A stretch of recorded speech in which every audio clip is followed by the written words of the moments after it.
జైలుకి వెళ్ళటానికి సిద్ధంగా ఉన్నారా? Criminally targeted by Telugu Desam party, Janasena party. ఈ ఇద్దరి మీద మాత్రమే దొంగ పట్టాల అలిగేషన్ వస్తుంది. సంవత్సరం ఎందుకు పట్టింది మీకు అంటున్నా? గోడౌన్లో కేసులో మీ సతీమణి నేరుగా పోలీసుల విచారణకు అటెండ్ కావాల్సి వచ్చింది. సీజ్ ద షిప్ అన్నాడు. మళ్ళీ ఆ షిప్ నుంచి బయటకు వచ్చినాయి. ఎవరి మీద కేసు లేదు. బెయిల్ వచ్చాక తీసుకెళ్లి స్టేషన్లో 4 గంటలు కూర్చోబెట్టారు.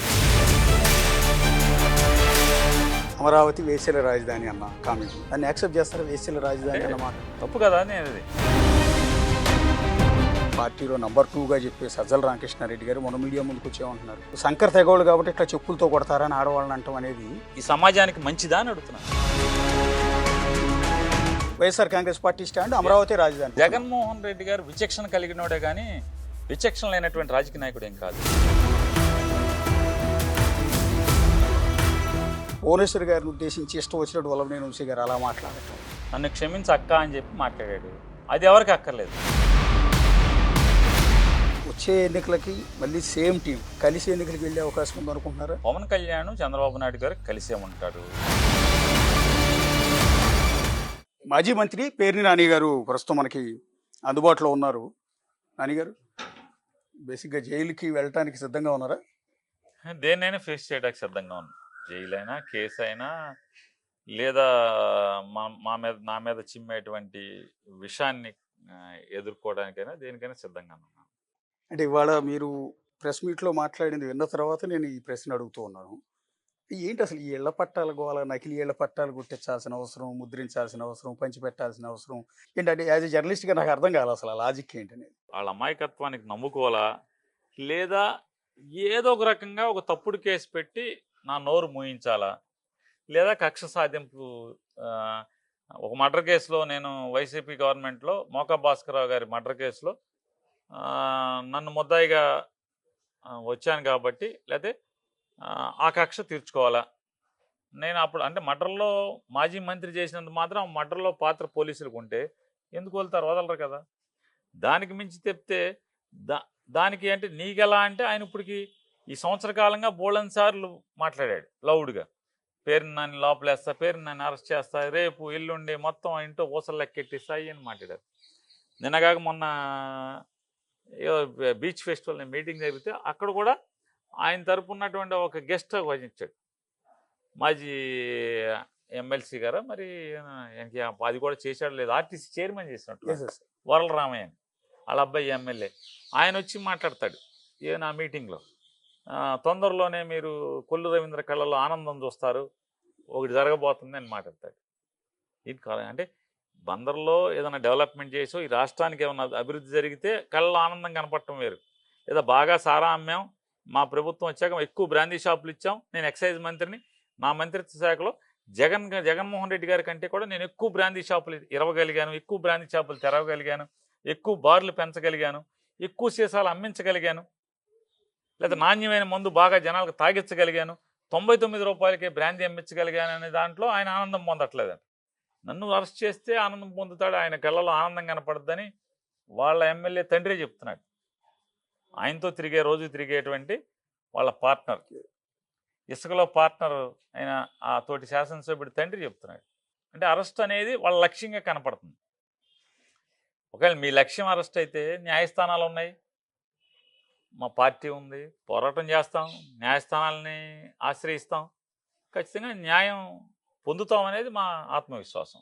అంటే ఇది కొల్లు రవీంద్ర గారు ప్రతీకారంతో ఆయన మీరు అరెస్ట్ చేయించారు కాబట్టి మోకా భాస్కర్ మర్డర్ కేసులో మిమ్మల్ని జైలుకు పంపించాలని ఆయన అనుకోవటం వల్ల ఇది జరుగుతుందంటారా? లేకపోతే రెడ్ బుక్లో అంటే అరెస్టులు జరుగుతున్నాయి అంటున్నారు, రెడ్ బుక్లో మీ పేరు ఉందనుకుంటున్నారా? పైనుంచి కేసులు ఎతకమని చెప్తున్నారు, వీళ్ళు ఎతికి సమాచారం అది ఉందని ఇదిలో. అసలు గవర్నమెంట్ వచ్చిన తర్వాత మచిలీపట్నంలో పేదలకు ఇచ్చిన పట్టాల మీద భూమి కొనుగోలు చేస్తే ఆ భూమి మీద అందరితో ఎంక్వైరీ చేశారు. ప్రతి ఒక్కరిని రైతుని వెళ్ళి నువ్వు ఎంత కమ్మావు, నీకు ఎంత ఇచ్చారు, నువ్వెంత ఇచ్చావు అయ్యి అని చెప్పి. మేము ఎవరికి నయా పైసా లంచం ఇవ్వలేదండి, సరాసరి మా అకౌంట్లో డబ్బులు వేశారు, మేమే తీసుకున్నాం, మాకెవడికి మమ్మల్ని ఎవడు అడగలేదు, మేము ఇవ్వలేదని చెప్పారు. అది క్లోజ్ అయిపోయింది. ఆ తర్వాత నా పేరు మీది, నా భార్య పేరు మీది, నా కొడుకు పేరు మీది, లేదా మా అత్తమామల పేరు మీది, లేదా మా కుటుంబ అంటే మా బంధువుల పేరు మీది లేదా మచిలీపట్నంలో నాతో పాటు తిరుగుతున్న ఒక 70 మంది వాళ్ళ ఆస్తుపాస్తులన్నింటినీ కూడా విజిలెన్స్ ఎంక్వైరీ చేయించారు. వీళ్ళు ఎప్పుడు కొనుక్కున్నారు, వీళ్ళకి డబ్బులు ఎక్కడి నుంచి వచ్చినాయి కొంటాకి, బ్యాంక్ ట్రాన్స్ఫర్ ఎవరు చేశారు, వీళ్ళకి ఎవరన్నా ఆర్థిక సాయం అంటే వైట్ సపోర్ట్ ఏమైనా చేశారా, ఈ ఆస్తులు ఎక్కడి అని క్షుణ్ణంగా అధ్యయనం చేశారు. వీళ్ళ మా ఆస్తుల్లో ఏమన్నా అంటే నాకు కానీ లేకపోతే నాతో పాటు తిరిగే ఒక 70 మంది వైఎస్ఆర్ కాంగ్రెస్ పార్టీ నాయకులు వీళ్ళందరూ కూడా వాళ్ళందరి ఆస్తుల్లో లేకపోతే ఏమన్నా గవర్నమెంట్ ఆస్తులు ఉన్నాయా, ఏమైనా ఆక్రమించారా, అది ఇది లేదండి. క్షుణ్ణంగా అన్నీ అయిపోయినాయి, అన్ని స్క్రూటినీలు అయిపోయినాయి. నా మీదకి ఈడీని పంపించారు. కుల రవీంద్ర గారు చెప్పాడు, రేపో మాపో ఈడీ వస్తుంది, ఈడీ అరెస్ట్ చేస్తుంది, ఇన్కమ్ ట్యాక్స్ వస్తుంది, ఇన్కమ్ ట్యాక్స్ జైలు వేస్తుందని చెప్పాడు. ఇన్కమ్ ట్యాక్స్ ఎంక్వైరీ అయిపోయింది, ఇన్వెస్టిగేషన్ అయిపోయింది. ఇన్వెస్టిగేషన్లో మా ఆడిటర్కి నోటీస్ ఇచ్చారు, అన్నీ తీసుకెళ్ళి వాళ్ళు అడిగిన కొర్రీలన్నిటికీ తీసుకెళ్ళి సమాధానాలు చూపించారు. ఈడీ అయిపోయింది, ఈడీ ఎంక్వైరీ ముగిసిపోయింది. ఇన్ని సంవత్సర కాలంగా నన్ను వేధించడానికి వాళ్ళు చేయని ప్రయత్నం లేదు. అవన్నీ నాకు తెలుసు, ప్రపంచానికి తెలిసేట్టుగా ఆయనే మాట్లాడాడు. ఇదిగో ఇది వస్తుంది, అది వస్తుంది, రేపు వస్తుంది, ఏలుండి అయిపోతుంది, రేపు అరెస్ట్ అవుతున్నాడు. ఇప్పుడు బోళని సార్లు కదా అది అయిపోయింది. ఇప్పుడు కొత్తగా మళ్ళీ అరెస్ట్ అవుతారని చెప్తున్నారు. ఈనాడులో రాయించారు దొంగ పట్టాలని చెప్పని. దొంగ పట్టాలు అసలు అవసరం ఏంటి అని అడుగుతున్నాను. ఈ మచిలీపట్నం నియోజకవర్గంలో ఎంతమంది అర్హులు ఉంటే అంతమందికి భూమి కొనుగోలు చేయమని చెప్పని, కొనుగోలు చేసి పంచిపెట్టమని జగన్మోహన్ రెడ్డి గారు కలెక్టర్కి వ్యక్తిగతంగా ఆదేశాలు జారీ చేశారు. కలెక్టర్ గారు నా దగ్గరికి వచ్చి, సార్ ఇట్లా మీ కాన్స్టిట్యున్సీలో ఎన్ని ఉంటే అన్ని పట్టాలు కొనండి, భూమి కొనమని చెప్పారు. ప్రభుత్వ భూమిలో ఇవ్వటానికి ప్రయత్నం చేయబాకండి, అక్కడ నేను ఎలక్షన్ హామీ ఇచ్చానని చెప్పి జగన్ గారు చెప్పారు. కాబట్టి మొత్తం భూమి ఎక్కడ గైడ్ చేయండి అన్నారు. బందర్ నానుకుని భూమి కొనండి అని చెప్పాను. ఎందుకని బందర్ నానుకుని కొనమన్నాం? మనం ఇచ్చే పట్టా ప్రతి పేదవాడిది కూడా కూలి పని చేసుకోవటమా, లేదా పచ్చి పని చేసుకోవటమా, లేదా ఎక్కడో అక్కడ గుమ్మస్తా పని చేసుకోవటమా? వీళ్ళందరూ అంటే బందర్ మీద ఆధారపడి బందర్ ప్రజల యొక్క ఇళ్లలోనూ, దుకాణాల్లోనూ, లేకపోతే షాపుల్లోనూ, లేకపోతే కార్ఖానాల్లోనూ ఆధారపడి జీవనం సాగిస్తున్నారు. మరి అప్పుడు ఏమంటే బందరికి ఆనుకుని ఉండాలి. మనం తీసుకెళ్లే 10 కిలోమీటర్ల అవతల ఇస్తే రేపు భోజనం ఎట్లా? వీడు అక్కడికి వెళ్తాడా? ఎందుకు వెళ్తాడు? అడిగి భోజనం ఇక్కడ దొరుకుతుంటే, కూలి ఇక్కడ అవకాశం ఉంటే ఎందుకు వెళ్తాడు? కాబట్టి బందర్ని ఆనుకుని, బందర్ మున్సిపాలిటీ సరిహద్దులోనే రాడార్ కేంద్రం పక్కనే విశ్వబ్రాహ్మణ కాలనీని ఆనుకుని, లేదా నవీన్ మెట్ల కాలనీని ఆనుకుని మొత్తం అంతా కూడా సుమారుగా ఒక 300 ఎకరాలు, 320 ఎకరాలు అక్కడ కొనుగోలు చేసి ఒక 1500 చిల్లర మందికి అక్కడ ఇవ్వడం జరిగింది. బందర్లో ఉన్న బెనిఫిషరీస్ అందరికీ. అట్లాగే గిలకల దిండి మొత్తం మత్స్యకారులు సముద్రంలోకి వేటకెళ్ళి బతుకుతారు. వాళ్ళకి ఆ ఊరు పుట్టిన తర్వాత గిలకలి దిండి అనే గ్రామం ఎన్నో వందల సంవత్సరాల క్రితం పుట్టింది. ఆ ఊర్లో మొదటిసారి ఒక ప్రభుత్వం పట్టా ఇచ్చింది ఫస్ట్ టైం. 25 ఎకరాలు కొనుగోలు చేసి సుమారుగా 1000 మందికి పట్టాలు ఇవ్వటం జరిగింది. బందరకోట అంతా యాదవులు ఉంటారు ఎక్కువగా. వాళ్ళందరూ కూడా పాలు పితుక్కుని పాలు తీసుకెళ్ళి బందర్లో అమ్ముకుంటా ఉంటుంది. వాళ్ళు మా దగ్గరే కావాలని చెప్పారు. అక్కడే భూమి కొనుగోలు చేసి ఇచ్చాం. ముస్తాఖాన్పేటలో పాచి పనులు చేసుకున్నాం, లేకపోతే వీళ్ళు చిన్న చిన్న ఉద్యోగాలు కూలి పనికి వెళ్ళో, లేదంటే కనుక ఆ పేటలో కొంతమంది చిత్తు కాగితాలు ఏరుకునేవాళ్ళు, లేకపోతే పాతిని ఏరుకునేవాళ్ళు, అమ్ముకునేవాళ్ళు ఉన్నారు. వాళ్ళందరికీ వాళ్ళ ఇళ్ళ పక్కనే భూమి కొనుగోలు చేసి పంచిపెట్టడం జరిగింది. అట్లాగే ములింగిపాలెం ఉంది. వాళ్ళందరూ బందర్లోని మత్స్య కార్మికులు, అంటే మార్కెట్లోకి వెళ్ళి చేపలు అమ్మటం, చాట పెట్టి, లేదా ఆ చేపలు బాగు చేసి అంటే దాన్ని ముక్కలు చేసి కస్టమర్కి ఇచ్చి డబ్బులు తీసుకోవటం. అలా చిన్న చిన్న బతుకులు. మా దగ్గరే కావాలన్నారు, వాళ్ళ పక్కనే కొనిచ్చాం. దేవాంగులు ఉన్నారు, మగ్గం మీద నేర్చి బతుకుతారు. వాళ్ళందరూ మాకు మగ్గాలు ఇవన్నీ మేము బయట పేటకి వెళ్ళి ఉండలేండి, మా పేట పక్కనే కొనమన్నారు. అక్కడే 4 రోజులు ఆలస్యమైనా సరే కొన్ని వాళ్ళందరూ కూడా అక్కడే ఇచ్చాం. సుమారు 400 చిల్లర మందికి. శారదానగర్లో దళితులు కానీ, రైతులు కానీ, రైతు కూలీలు కానీ వాళ్ళందరూ ఉన్నారు. కాళేకన్పేట కానీ, దేశాయపేట కానీ, వాళ్ళందరికీ అక్కడే కొనుగోలు చేసి ఇవ్వడం జరిగింది. సుమారుగా ఎన్ని కలిపి ఒక 4000, ఇది ఒక 15,000 చిల్లర, 19,000 చిల్లర ఒక మున్సిపాలిటీలో ఇస్తే దొంగ పట్టాలు అవసరం ఏంటి? అసలు జానీకి ఎన్ని పట్టాలు కావాలంటే అన్ని భూమి కొనిమ్మని చెప్తుంటే జగన్మోహన్ రెడ్డి గారు, నేను ఎలక్షన్ అదే నాకు కూడా అర్థం కాక అలిగేషన్ ఎందుకు తీసుకొచ్చారు అంటే ఇప్పుడు కేసు కూడా ఫైల్ అయినట్టుంది కదా? అవ్వలేదు, ఇంకా అవ్వలేదండి. అంటే పొద్దున కోర్టులో ప్రూవ్ చేయాలన్నా కష్టమే కదా. ఈనాడు పేపర్లో రాసింది ఏది దొంగ 5,000 10,000 పట్టాలు ముద్రించి 5,000 పట్టాలు పంచిపెట్టారని చెప్పని. ఏదైతే వీళ్ళు చెప్తున్నారో మచిలీపట్నంలో ప్రభుత్వం పట్టా బయటికి వచ్చింది అంటే ప్రతి పట్టాకి సంబంధించినటువంటి లబ్ధిదారుడి యొక్క వివరాలు, అతని పేరు, తండ్రి పేరు, లేదా భర్త పేరు, వాళ్ళ ఆధార్ కార్డు నెంబర్ అంతా, వాళ్ళ ప్రస్తుత పరిస్థితి ఏంటి, వాళ్ళకి ఎక్కడ పట్టా ఇచ్చాం, Yes, దాని అవును. సరిహద్దులు ఏంటి, అవును. ఇట్లా ప్రతిదీ ఒక డేటా నవశకం అని చెప్పని జగన్మోహన్ రెడ్డి గారి ప్రభుత్వంలో ఒక ఆన్లైన్ వెబ్ పోర్టల్ ఉంది. Yes sir. అంటే రాష్ట్రంలో ఉన్నటువంటి 30 లక్షల పైచీలకు మంది మొత్తం అందరూ కూడా ఎలిజిబుల్ బెనిఫిషరీస్ అందరినీ కూడా లిస్ట్ తయారు చేయడం జరిగింది. Yes yes sir. ఆ ఎలిజిబుల్ బెనిఫిషరీస్ అందరి లిస్టులో బందర్లో మొత్తం ప్రతి ఒక్కడు నేను చెప్పేటువంటి 20,000 మంది, రూరల్లో 6,500 మంది, 6,000 చిల్లర ఉన్నారు. Yes sir. టోటల్గా ఈ 25,000 పైచీలకు మంది, ఇది ఒక 19,000 చిల్లర, అదొక 6,000 చిల్లర. ఈ 25,000 మంది కాకుండా మచిలీపట్నం నియోజకవర్గంలో 40 ఏళ్ల నుంచి, అంటే పేరు నాని అనేవాడు రాకముందు నుంచి, ఎమ్మెల్యేగా 2004లో గెలవక ముందు నుంచి వివిధ ప్రాంతాల్లో, అంటే బందర్ టౌన్లో వివిధ ప్రాంతాల్లో లేదా పేటల్లో road encroachers, government land encroachers, అంటే అనాదిగా ఆక్రమించుకుని అనుభవిస్తున్నటువంటి పేదలు ఉన్నారు. 90 గజాలు, 70 గజాలు, 60 గజాలు, 50 గజాలు. వాళ్ళందరికీ కరెంట్ ఉన్నాయి. నాని ఎమ్మెల్యే అయిన తర్వాత ఈ పేద ఎవరెవరైతే బందర్లో పేదవాళ్ళు ఉంటున్నారో వాళ్ళందరికీ కూడా రోడ్లు, డ్రైన్లు, వాళ్ళ ఇంట్లోకి పంపు సౌకర్యం ఇచ్చాం. ఎందుకని? ఏ పేదోడిని ఉంచనిస్తున్నావు, కరెంట్ ఇచ్చావు, మరి అన్నప్పుడు మిగతా ఇవ్వాలి కదా. మురుగు వాడి ఇంటి బయట ఉంటే అన్యాయం కదా, ఇంటికి రోడ్డు సౌకర్యం లేకపోతే అన్యాయం కదా, ఇంట్లోకి పంపులు నలుగురితో పాటు పంపు లేకపోతే నెలకు 100 రూపాయలు స్తోమత ఉన్నాడు, కట్టే స్తోమత ఉన్నాడు, పంపు వేయించుకుంటాడు, వీధి పంపు దగ్గరికి వెళ్ళే పరిస్థితి లేకుండా. అన్నీ చేశాక వాళ్ళు అడిగింది ఏంటి, జగన్మోహన్ రెడ్డి గారు ఇచ్చే జగనన్న కాలనీలో మీకు కూడా పట్టా రాస్తామని చెప్పి, ఇది ఉంచుకోండి, దానికి వెళ్ళిపోండి. కాకపోతే భవిష్యత్తులో నేను ఉన్నప్పుడైతే ముట్టుకోపోవచ్చు, కానీ ఎవరో కూడా వచ్చి మీకు పట్టా ఇచ్చారు కదా ఇల్లు పీకుతామని చెప్పి పీకుతారు. నేనున్నన్నాళ్ళు పొరపాటును కూడా ముట్టుకోను. నాని అనేవాడు అధికారంలో ఉన్నన్నాళ్ళు, అదే ఎమ్మెల్యేగా అధికారం లేకపోయినా ఎమ్మెల్యేగా ఉంటే మీ ఇంటి జోలికైతే రానివ్వనే ప్రభుత్వాన్ని. అదైతే మీ చేతిలో ఉంటుంది, స్టాండ్ బైకి ఉంటుంది, వెళ్తారంటే వద్దండి, మేము మా నాన్న లేకపోతే మేము మా పిల్లలు ఇంతమంది 3 తరాలకి ఇక్కడ వచ్చేసాం, కాస్త మాకే ఇదే ఏదైనా చేసి పెట్టండి అంటే వెంటనే కలెక్టర్ని తీసుకుని ఎక్కడెక్కడైతే బందర్ మున్సిపాలిటీలో ఉన్నటువంటి 50 వార్డుల్లో ఎక్కడెక్కడ ఎంక్రోచ్మెంట్స్ ఉన్నాయో అన్నింటినీ కూడా ఈ కలెక్టర్ని తీసుకెళ్ళి చూపించడం జరిగింది. కలెక్టర్తో పాటు వస్తే ఏమంటారు, రాజుగారు వస్తే కలెక్టర్ వస్తే కలెక్టరు, ఆర్డీఓ, జాయింట్ కలెక్టరు, ఎంఆర్ఓలు అందరూ వస్తారు కదా, సర్వేయర్లు అందరూ వచ్చారు, చూశారు, కలెక్టర్ గారు చూశాడు. నేను చెప్పాను, సార్ వీళ్ళందరూ కూలి చేసుకు బతికేవాళ్ళు, భార్య భర్త పిల్లలు కలిసి బయటికి వెళ్ళి పని చేస్తే తప్పితే బతికే కుటుంబాలు కాదు. వీళ్ళు కూలికి వెళ్తే మళ్ళీ ధైర్యంగా సాయంత్రం కూలి పనిలోంచి ఇంటికి వచ్చేప్పటికి వాళ్ళ ఇల్లు వాళ్ళు అక్కడే ఉంటుంది అని చెప్పిన ఒక ధైర్యం, నమ్మకాన్ని కలిగించేయడానికి ఏదో ఒక కాగితం ఇవ్వండి సార్ అంటే, పేదోడికి ధైర్యమే కదండి మనం ఇచ్చేది.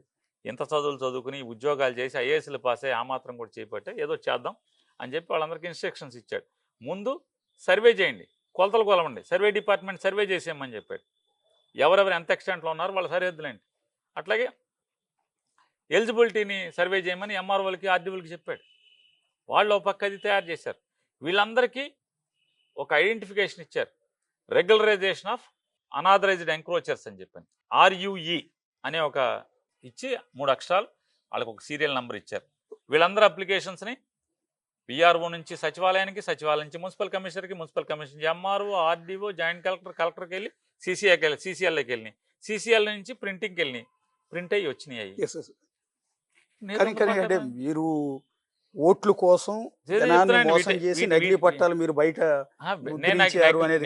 నకిలీ పట్టా అయితే ప్రూవ్ చేయమంటున్నా కదా, సంవత్సరం నుంచి తన్నుకుంటున్నారు ఎందుకు?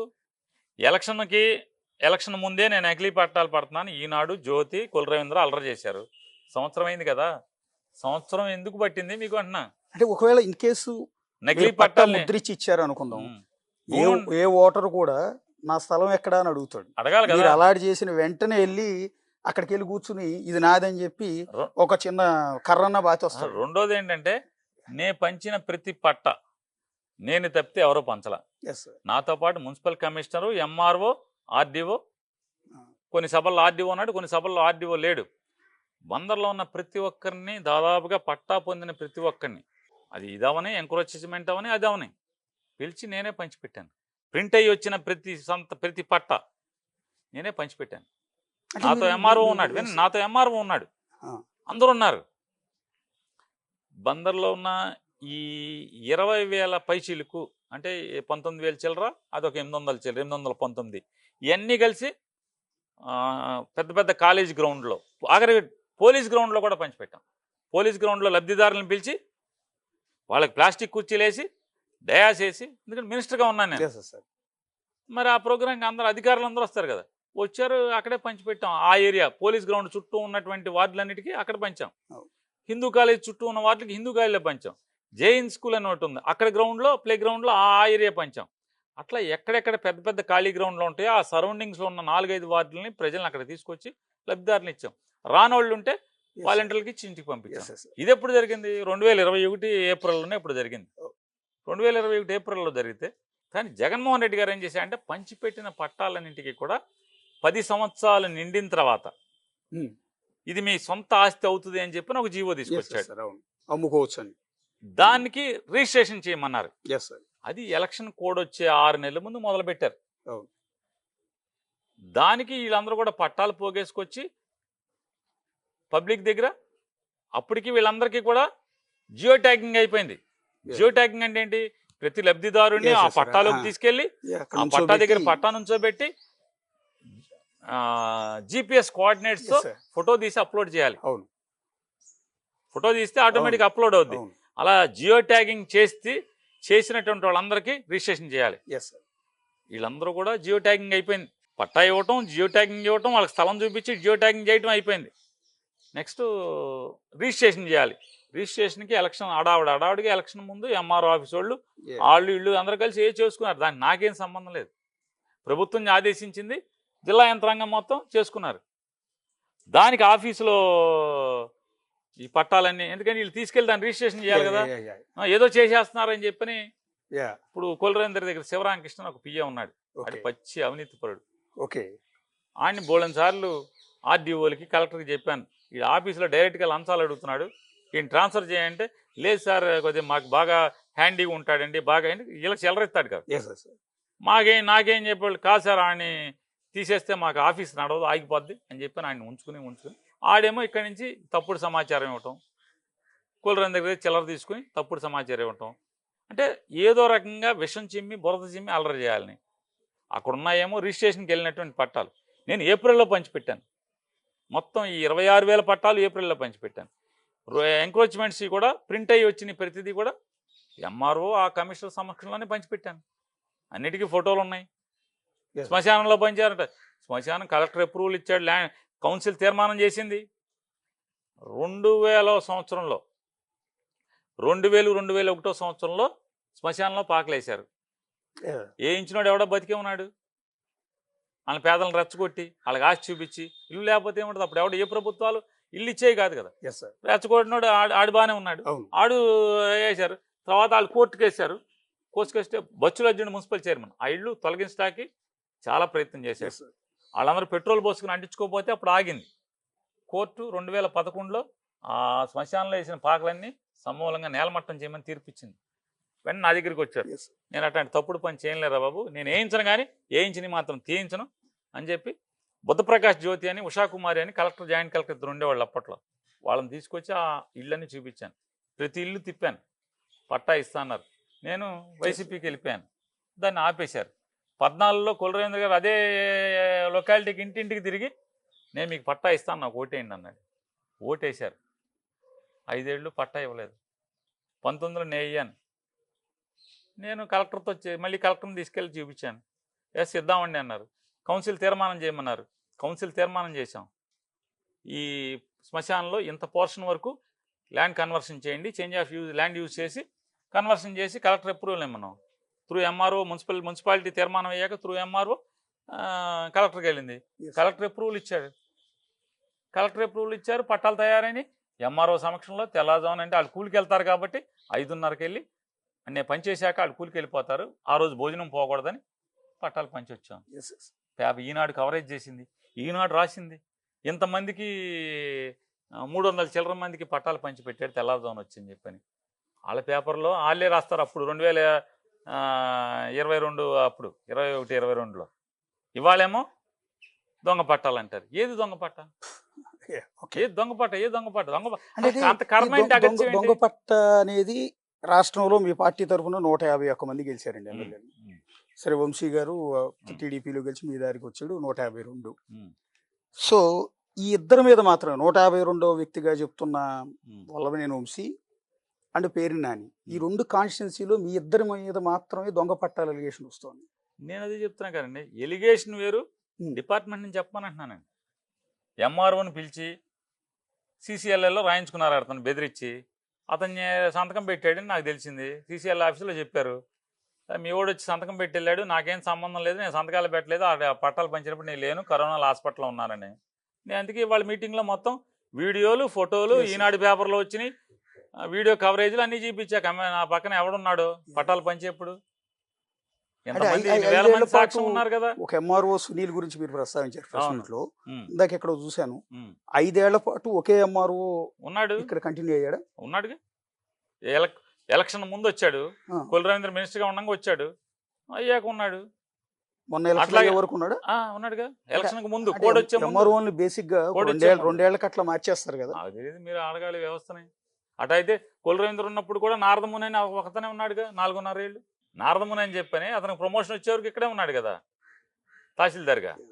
ఎట్లా అండి ఇప్పుడు పేర్నాని గారి మీద వరుస అంటే అలిగేషన్, ఏ కేసు మంత్రి దొరకట్లేదు. మాజీ మంత్రి మీరు, కానీ ఏ కేసు మీ దొరకట్లేదు. నాన్నగారు మంత్రి, బందర్ లాంటి ఒక చారిత్రాత్మకమైన పట్టణం ఇది. అంటే అశోక్ అలాంటి చోట ఉమ్. తండ్రి కొడుకులు ఇద్దరు మంత్రులు అవటం రికార్డు. రేపు మీ అబ్బాయిని కూడా మళ్ళీ వారసుడిగా దింపారు. ఆల్రెడీ మొన్న ఎన్నికల్లో పోటీ చేశాడు. సరే తొలిసారి ఎదురు దెబ్బ తగిలి. ఎందుకు ఇంత మొన్న గోడౌన్లో కేసులో ఉమ్. మీ సతీమణి ఉమ్. నేరుగా పోలీసులు విచారణ కట్టెండి కావాల్సి వచ్చింది. బహుశా పాపం ఆవిడ ఎప్పుడు వంటగది వదిలిపెట్టి బయటికి రారేమో, ఇల్లు వదిలిపెట్టి బయటికి రారు. అలాంటి ఆవిడ పోలీసు విచారణకు రావాల్సి వచ్చింది. ఆ రోజు మీరు కూడా చాలా బాధపడ్డారు. ఎందుకు ఇట్లా అంటే ఆ గోడౌన్లు అంటే మేము రాజకీయాలు చేసే ప్రత్యర్థులు ఉమ్. ఇట్లాంటి వాళ్ళు అవటం వల్ల ఇప్పుడు సివిల్ సప్లైస్లో మేము గోడౌన్ కట్టి ఆవిడ పేరు మీద ఎందుకు, లేడీస్ పేరు మీద ఎందుకు కట్టారు? సబ్సిడీ వస్తుందని ఆవిడ పేరు మీద కట్టాం. సెంట్రల్ గవర్నమెంట్ సబ్సిడీ ఇస్తుంది కాబట్టి సబ్సిడీ కోసం అని లేడీస్ పేరు మీద కట్టాం. అద్దె వస్తుందని చెప్పి ఆశపడ్డాం. మనం రిటైర్ అయిపోయినా రెంట్ వస్తుందిలే అని చెప్పి, నెక్స్ట్ పోర్ట్ వస్తుంది, గవర్నమెంట్ కాకపోతే పోర్టుకి ఎవడో ఒకటికి ఇవ్వచ్చు అని చెప్పినది తప్పితే ఇది తప్పే ఉంది అంటున్నాను. నేను తప్పు చేస్తే తప్పు, లంచాలు తింటే తప్పు, ఇంకోటి దౌర్జన్యం చేస్తే తప్పు. నేను అద్దె ఆశించి కట్టుకుంటే తప్పు లేదు. 2 దాంట్లో ఏదో తప్పు జరిగిందన్నారు. టోటల్గా మా పాత్ర ఎంతో సివిల్ సప్లైస్ డిపార్ట్మెంట్ది కూడా అంతే రెస్పాన్సిబిలిటీ.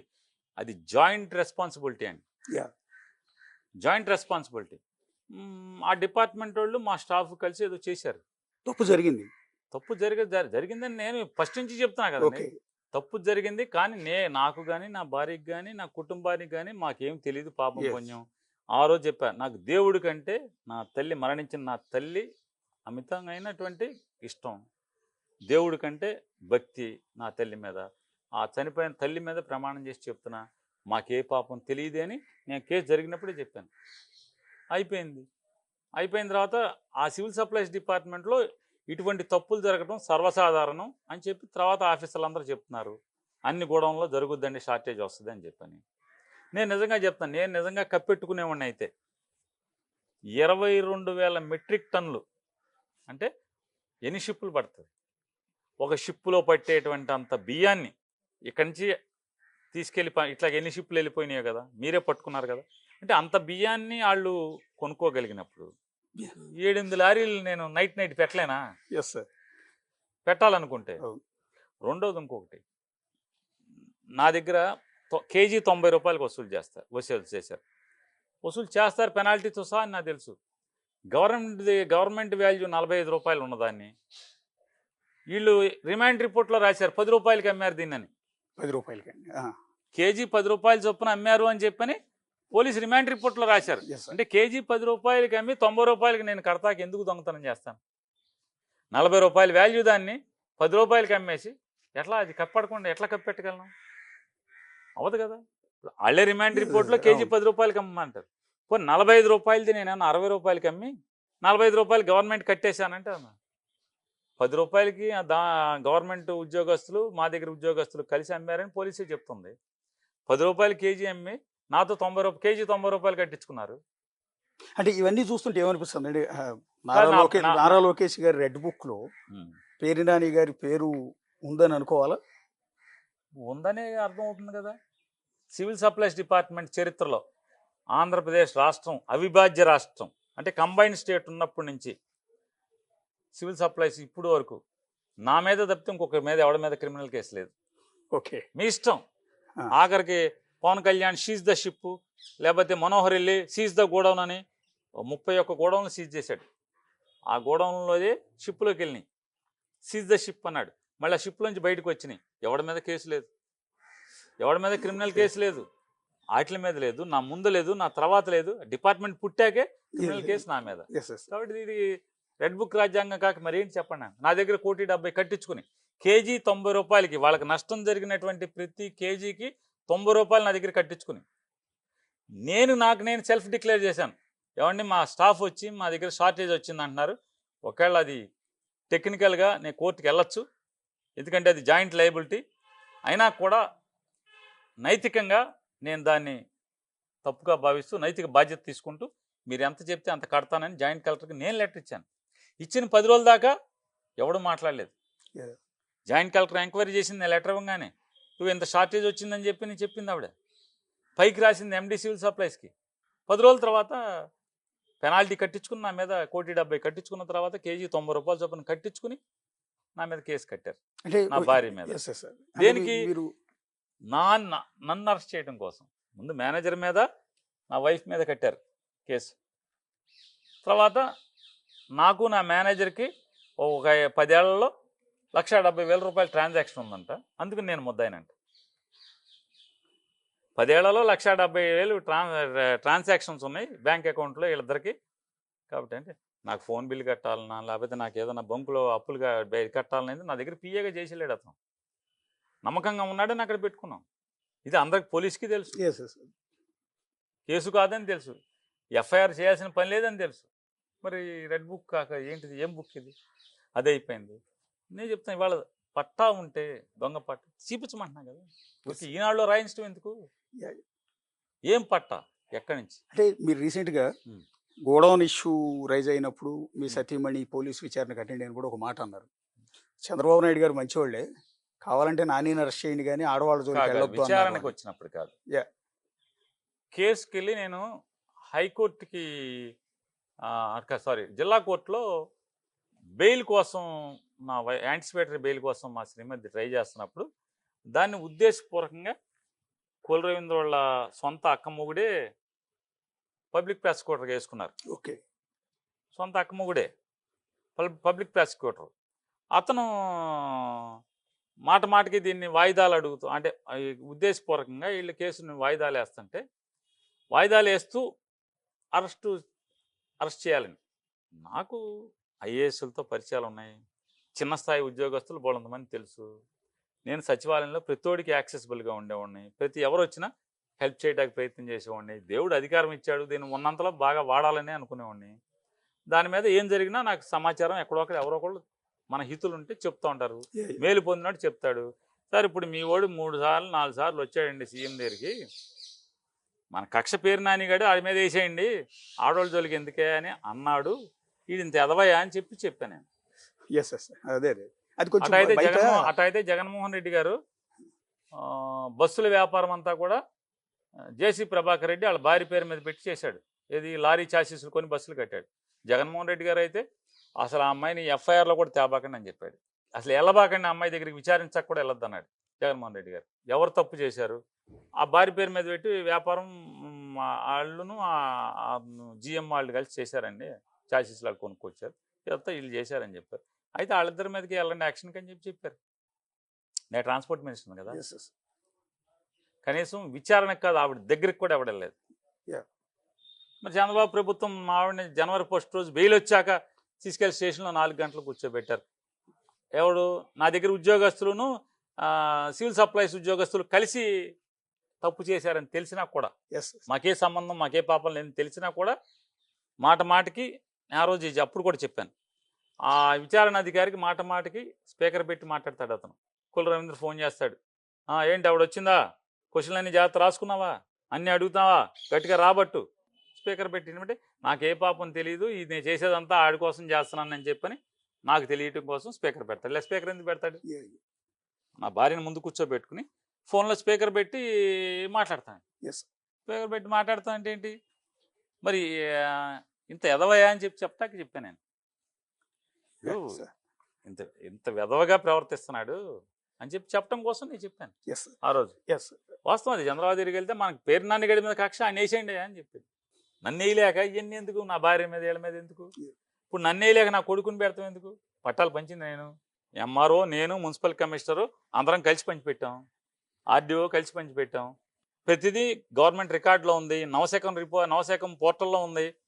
ప్రతి చోట ఈ మొత్తం వ్యవహారం అంతా అన్ని చోట్ల అన్ని సైట్లలో ఉన్నాయి. మరి నన్నేసుకో, నా కొడుకుని వేయాల్సిన కక్ష నాకు అంటే నీ మీద పోటీ చేశాడు కాబట్టి నా కొడుకుని కూడా కలిపి అరెస్ట్ చేయాలని ఈనాడులో రాయించావు కదా. సాధారణంగా ప్రతి చోట ఈ రెడ్ బుక్ వచ్చిన తర్వాత ఈనాడులోనో జ్యోతిలోనో ముందు రాస్తారు.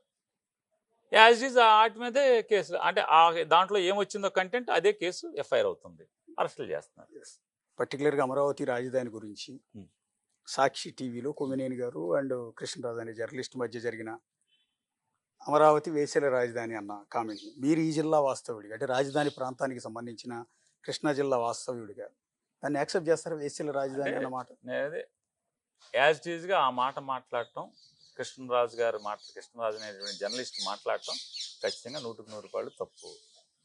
ఇప్పుడు డిబేట్లోకి వెళ్ళినప్పుడు ప్రజెంటేషన్ చాలా ముఖ్యం. వెనకటికి ఒక సాంబడన్న ఉన్నాడు TV5లో, ఆడు సినిమా హీరోయిన్లందరూ మరి ఆ ఛానల్ ఏమన్నా క్షమాపణ చెప్పింది ఎవరికన్నా? డైరెక్ట్గా అన్నది ఎవడు? డిబేట్లో పాల్గొన్నాడు కాదు, మోడరేటరే సినిమా హీరో ఎవరితో, పోసాని కృష్ణమురళితో డిబేట్ చేస్తా మీ సినిమా వాళ్ళందరూ అన్నాడు. మరి ఎవడు క్షమాపణ చెప్పాడు? ఈ చంద్రబాబు వీళ్ళందరూ, లేదా సినిమా ఇండస్ట్రీ పవన్ కళ్యాణ్ వీళ్ళందరూ ఎరా సాంబిగా మా సినిమా హీరోయిన్లందరినీ అని ఎవడ మాట్లాడా? పోనీ ఈనాడు కానీ జ్యోతి కానీ ఎవడన్నా మాట్లాడా? పోనీ తెల్లారి పొద్దున్నే క్షమాపణలు అని చెప్పాను వాడు చెప్పాడా? చెప్పలేదు కదా. అట్లాగే కానీ ఇక్కడ కొమ్మినేని శ్రీనివాసు క్షమాపణ చెప్పాడు, సాక్షిలో రాశారు తప్పు అతను మాట్లాడింది మేము చాలా చింతిస్తున్నాం, అది మాట్లాడకూడదని. దానికి సాక్షి యాజమాన్యానికి కొమ్మినేని శ్రీనివాస్కి ఏంటి సంబంధం? తప్పు కదా అని అనేది. అంటే నువ్వు చేతనైతే కొమ్మినేని శ్రీనివాస్ మీద మీ కక్ష ఉంది. ఎప్పటి నుంచి? 2014 ముందు నుంచి మీ కక్ష ఉంది. 14లో మీ ప్రభుత్వం రాగానే ఎన్టీవీ చౌదరిని బెదిరించి కొమ్మినేని శ్రీనివాసుని ఉద్యోగంలో తీయించారు కదా. అతను ఉద్యోగంలో తీయించాక సాక్షిలో వచ్చి చేరాడు. అప్పటి నుంచి ఇతన్ని ఎట్టా పీకాలి, ఏం చేయాలి, అరెస్ట్ చేయాలి, కక్ష తీర్చుకుందాం అనుకుంటున్నారు.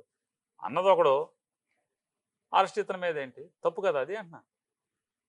అంటే నేనేమంటానంటే ఓకే, అది సాక్షి అంటే వైఎస్ఆర్ కాంగ్రెస్ పార్టీకి అనుబంధమైన సాక్షి టీవీలో జరిగింది కాబట్టి ఇంత రాద్దాంతో మీరు అన్నట్టుగానే అవకాశాన్ని వినియోగించుకుని వాళ్ళని అరెస్ట్ చేశారు అని అనుకుందాం. దాన్ని డ్యామేజ్ కంట్రోల్ చేసుకోవాల్సిన మెకానిజం మీ పార్టీలో ఉండాలి కదా. ఒక కోర్ కమిటీ ఒక డ్యామేజ్ జరిగింది మనకి, సో అమరావతి ప్రజలందరూ వేసేలు అన్న మాట ఇప్పుడు కాదు కదా, ఒక 30-40 ఏళ్ల వరకు మర్చిపోరు దీన్ని. ఇది మనకి ప్రతి ఎన్నికల్లో కూడా ఇది టీడీపీ కాదు కదా సార్, టీడీపీ వేపన కింద వాడే అవకాశం. వినండి, తర్వాత చాలా మంది దాని మీద విశ్లేషణ చేశారు. ఏంటి అసలు ఏంటంటే ఆ కృష్ణరాజు ఏదో వీడియోలు చేశాడు, నేను వినలేదు, నేను చూడలేదు. ఏమనంటే ఏదో ఈనాడులో కూడా దాన్ని వార్తని ప్రచురించారు. ఆంధ్రప్రదేశ్లో ప్రాస్టిట్యూషన్ అనేది చాలా వేగంగా పెరుగుతుంది. ఎక్కువగా విజయవాడ, గుంటూరు ప్రాంతాల్లో ఈ వృత్తిలోకి ఎక్కువ మంది దించబడుతున్నారు అని చెప్పని ఎక్కడో సర్వేలు కోట్ చేసినాయంట. ఆ కోట్ చేసిన సర్వేలను ఎత్తి ఈనాడు కూడా రాసింది. దాన్ని అతను చేసేప్పుడు ఏం చెప్పాలి అంటే, అతను చెప్పదలుచుకుంటే ఆంధ్రాలో ఇట్లా జరుగుతుంది, మరి వీళ్ళేమో 100 ప్రగల్భాలు పలికొచ్చారు, అందులో ప్రత్యేకించి అంతా విజయవాడ, గుంటూరులో చాలా తీవ్రంగా ఉందని చెప్తున్నారు అని చెప్పి అది చెప్పాలి తప్పితే, మా నాన్నగారు ఎమ్మెల్యేగానో మున్సిపల్ చైర్మన్ గాను ఉన్నట్టు గుర్తు, ఎమ్మెల్యేగా ఉన్నట్టున్నారు, ఆయన ఇక్కడ చేశాడు అంటే ఎప్పుడు చూడండి 1989-90 నుంచి నాకు గుర్తు విలేకరుగా ఉన్నట్టు నుంచి. మరి అంత అనుభవజ్ఞుడు, మరి తప్పు కదా అది మాట్లాడటం. అంటే నీలో ఉండే భావాన్ని ప్రజెంట్ చేయడం అనేది చాలా తప్పుడుగా ప్రజెంట్ చేస్తే మరి ఇట్లాంటిది పాపాలు మూట కట్టుకోవాల్సి వస్తుంది. అంటే నేనేమంటానంటే ఇక్కడ అన్న కృష్ణరాజు రేపు మాపు ఇప్పుడు ఇవాళ అరెస్ట్ చేశారు, రేపు మాపు బెయిల్ మీద బయటికి వెళ్ళిపోతాడు. లేకపోతే ఆ ప్రోగ్రామ్ కండక్ట్ చేసిన కొమ్మినేని శ్రీనివాసరావు వయసు కూడా అయిపోయింది సార్ కాబట్టి నేను ఆయన అవసరమైతే రిటైర్డ్ కూడా వెళ్ళిపోతాడు. ఆ, కానీ ఆ. ఈ వేసిలు అన్నమాట వైఎస్ఆర్ కాంగ్రెస్ పార్టీ అసలు మెడకి ఒక ఉచ్చులాగా చుక్కు కాదండి, కూడా. ఎందుకు చుట్టుకుంటే మీకు చుట్టాలంటే ఓ చుట్టేయచ్చు. ఆ. అట్లా అనుకుంటే ఆంధ్రజ్యోతిలోనో ఆంధ్ర వెంకటకృష్ణ ఉండగానో లేకపోతే మూర్తి ఉండగానో ఎవరు ఉండగానో ఈ కొలికిపూడి శ్రీనివాసరావు అనేవాడు చెప్పుచ్చుకుని కొట్టాడు భారతీయ జనతా పార్టీ లీడర్ ఒకడిని, కొట్టుడు కొట్టాడు. ఈడేమన్నా ఖండించాడా మోడరేటరు? టీవీలో ఏమైనా క్షమాపణ చెప్పిందా? ఆ కొట్టినోడిని ఏమన్నా టీవీ ఛానల్కి మళ్ళీ రానివ్వకుండా ఎప్పుడు చేశారా? నెక్స్ట్ తెల్లారించే డిబేట్లో ఉన్నాడు, ఎమ్మెల్యే కూడా అయ్యాడు కదా. ఎమ్మెల్యే టికెట్ ఇచ్చారు వీళ్ళు. అంటే భారతీయ జనతా పార్టీ కీలక ఏమైనా చెడిపోయిందేంటి? ఇవన్నీ సార్ ఖచ్చితంగా మేము నిష్కలంకమైనటువంటి మనసుతో చెప్తున్నాం. అది సాక్షికి కానీ మా పార్టీకి కానీ సంబంధం లేదు. కావాలని we are criminally targeted by Telugu Desam party, Janasena party, TV5, Eenadu, ABN వీళ్ళందరి సమూహం చేత వైఎస్ఆర్ కాంగ్రెస్ పార్టీ టార్గెట్ చేయబడింది, క్రిమినల్గా టార్గెట్ చేయబడింది తప్పితే వాస్తవంగా ఆ పాపానికి మాకు ఏ సంబంధం లేదు. ఆ తప్పుకి ఆ వాడినటువంటి దుర్మార్గమైన మాటకి మా పార్టీకి, జగన్మోహన్ రెడ్డి గారికి, భారతిరెడ్డి గారికి ఎవరికి సంబంధం లేదు. నేను అంటుంది కూడా అదే సార్. నేను ఏమంటానంటే కాలం నిర్ణయిస్తారు. నేను చెప్పేది ఇవాళ మీరు బురదేద్దాం అనుకుంటే, ఇట్లాగే తిరుపతి లడ్డూలు అది కలిసింది ఇది కలిసిందని చివరికి ఆ తిరుపతి లడ్డు కల్తీలోనే వీళ్ళు మునిగి తేలుతున్న పరిస్థితి. రేపైనా ఇవాళ ఈ రకమైనటువంటి విషం బురద మాకు పొయ్యాలనుకుంటే ఖచ్చితంగా ఈ పాపంలోనే మీరు ఇరుక్కుని తన్నుకు చావాల్సి వస్తుందని చెప్పి. ఇవాళ రేపు రాజకీయం చేయటానికి, ఎన్నికల్లో గెలవటానికి రాజకీయ పార్టీలు వచ్చిన ప్రతి అవకాశాన్ని వినియోగించుకుంటాయండి. అందులో భాగంగా టీడీపీకి ఇది ఒక వెపన్లా దొరికింది. మీరేమనుకుంటున్నారంటే ఇది మా తప్పు ఏమీ లేదు కదా, జనాలు దీన్ని పట్టించుకోరు. సాక్షి పేపర్లో చెప్పాం, సాక్షి టీవీలో చెప్పాం, అన్ని యూట్యూబ్ ఛానల్స్లో మాకు శాయశక్తుల మా మాటని, మా గొంతుని బయటికి తీసుకెళ్ళగలిగేటువంటి, మేము చెప్పింది నిజమే అని చెప్పి నమ్మించగలిగిన అంటే మేము ఎవరికైతే చెప్తే వాళ్ళు నమ్మారో వాళ్ళందరి ద్వారా మీలాంటి న్యూట్రల్ మీడియా ద్వారా మేము చెప్పగలిగాం. న్యూట్రల్ మీడియా దాకా మేము ప్రపంచానికి చెప్పాం ఇందులో మాకేం సంబంధం లేదు. ఆడిని మా డిబేట్ నుంచి కూడా వెంటనే క్యాన్సిల్ చేసాం. అతనికి మాకు సంబంధం లేదు, మీ ఇష్టం వచ్చిన చట్టపరమైన చర్యలు మీరు తీసుకోండి, మేమైతే మా ఛానల్లో జరగడం అనేది మేము చింతిస్తున్నాం, క్షమాపణ కోరుకుంటున్నాం అని కూడా చెప్పడం పేపర్లో వచ్చేయడం కూడా జరిగింది, సాక్షి పేపర్లో. ఇంకేం కావాలి అంటే మేము చెప్పాక కూడా మాకు నిజంగా మాకు సంబంధం లేదు, మోడరేటర్ అనలేదు. మోడరేటర్ అంటే మాదే బాధ్యత. మోడరేటర్ అన్నాడు అనుకోండి మాదే బాధ్యత. ఇప్పుడు అడోడో మోడరేటర్ సినిమా హీరోయిన్ అందరూ కూడా ఏదో అన్నాడు కదా, అట్లా మా ఛానల్ మోడరేటర్ అనలా. మధ్యలో పాల్గొన్నాడు, లైవ్లో గబాలను అన్నాడు, అన్న వాళ్ళని కంట్రోల్ చేశారు, ఆపారు. వెంటనే అలా కాదు ఇది అని చెప్పి మేము క్షమాపణ కూడా చెప్పాము, ఛానల్ తరఫున మేము క్షమాపణ చెప్పాము, అయిపోయింది. ఇంకా దాన్ని సాగదీస్తానంటే కావాలి ఉద్దేశపూర్వకంగా మీరు సాగదీస్తున్నారు, మమ్మల్ని ఏదో మా మీద విషం చిమ్మాలని సాగదీస్తున్నారు. ఖచ్చితంగా మా గొంతుని తీసుకెళ్లేటువంటి న్యూట్రల్ ఛానల్స్, మీలాంటి న్యూట్రల్ ఛానల్స్ అన్నిటి ద్వారా ఖచ్చితంగా మేము చెప్తానే ఉంటాం. ఇప్పుడు ఆ పార్టీలో ముఖ్యమైన నేతగా మీకు ఆ పార్టీని ముందుకు తీసుకెళ్లే లక్ష్యం మీ భుజాన వేసుకున్నారు కాబట్టి మీరు ప్రజలకు కన్విన్సింగ్గా వాళ్ళు ఎట్లా చెప్పగలిగారండి. ఇప్పుడు మీరు చెప్పింది తప్పు ఎక్కడ జరిగింది, ఎవరు చేశారు, ఏంటి అందులో మా పాత్ర ఏంటి అనేది మీరు క్లియర్ కట్గా చెప్పగలిగారు. కానీ మీ పార్టీ ముఖ్య సలహాదారు, ఒక విధంగా చెప్పాలంటే పార్టీలో నంబర్ 2గా చెప్పే సజ్జల రామకృష్ణారెడ్డి గారు మొన్న మీడియా ముందుకు వచ్చేమంటున్నారు, మీరు చెప్పినట్టు ఎక్కడన్నా అంత మర్యాదగా చెప్పారు. పైగా దాన్ని కంటిన్యూ చేసే క్రమంలో ఎవరైతే కొమ్మినేని ఫోటోల్ని, కృష్ణరాజు ఫోటోల్ని చెప్పులతో కొడతారా మీరు, శంకర తెగ రాక్షసులు, ఆడవాళ్ళని రాక్షసులు, నీచులు, శంకర తెగ, మీరు శంకర తెగవాళ్ళు కాబట్టి ఇట్లా చెప్పులతో కొడతారని ఆడవాళ్ళని అంటాం అనేది అది కన్విన్సింగ్ కాదు, ఇంకా డ్యామేజ్ కదా. చూడలేదండి, ఖచ్చితంగా చూస్తే దాని మీద మీకు నేనే పిలిచి వివరణ ఇస్తాను. నేను తప్పకుండా నేను ఒక అంటే 3 days 4 days హైదరాబాద్ మ్యారేజ్కి వెళ్ళాను. ఈ సంఘటన జరిగే ఆ వెంటనే హైదరాబాద్లో 2 మ్యారేజెస్ అటెండ్ నేను నిన్న వచ్చాను. ఖచ్చితంగా నేను చూసుకుని ఒకవేళ అటువంటిదే మా సజ్జల గారు చెప్పుంటే అని ఉంటే కనుక ఖచ్చితంగా దాని మీద నేను వివరణ ఇస్తాను, ఖచ్చితంగా ఇస్తాను. అంటే ఒకటి వేస్యలు అన్నదే పెద్ద రచ్చ అవుతుంది, కానీ ఇప్పుడు మీరు చెప్పినట్టు ఇంత కన్విన్సింగ్గా ప్రజలకు చెప్తే చాలా బాగా రీచ్ అవుతుందండి. కానీ ఆయన ఆ రోజు ఆవేశపడిపోయి శంకర తెగ అంటం ద్వారా వేశ్యల కంటే కూడా శంకర్ తెగ అన్నది ఇంకా పెద్ద పదం అయిపోయింది, అది ఇంకా కాంట్రవర్సీ అవుతుంది. సరే, మహిళలంతా సీరియస్ గా నేను తీసుకుంటున్నారు నేను దాన్ని. నేను వినలేదు. ఖచ్చితంగా ఓపెన్ అది ప్రెస్ విని మీట్ లో అన్నమాట అండి. నేను అది విని నేను మీతో నేను వినని దానికి నేను వివరణ ఇవ్వటం కూడా కరెక్ట్. నేను ఖచ్చితంగా విని మీకే అశోక్ గారికి వివరణ ఇస్తాను ఖచ్చితంగా. ఇది చూడండి, నిన్న జగన్మోహన్ రెడ్డి గారు రైతులను పరామర్శిస్తే వెళ్తే పోలీసులు కావాలని ఏ రకంగా ఎవడైనా అంటే లా అండ్ ఆర్డర్ ప్రాబ్లం వస్తుంది కదా, తీసుకొచ్చి ఆడవాళ్ళని తీసుకొచ్చి చెప్పులు ఇసరటం అనేది, ఇసిరిపెచ్చటం అనేది, లేదా వాళ్ళ చెప్పు తీసుకుని పక్కన్న మగోళ్ళు ఇసరటం అనేది, ఈ పచ్చ చొక్కాలు వేసుకున్న వాళ్ళు ఇసరటం అనేది ఏదన్నా ఈ సమాజానికి మంచిదా అని అడుగుతున్నాను.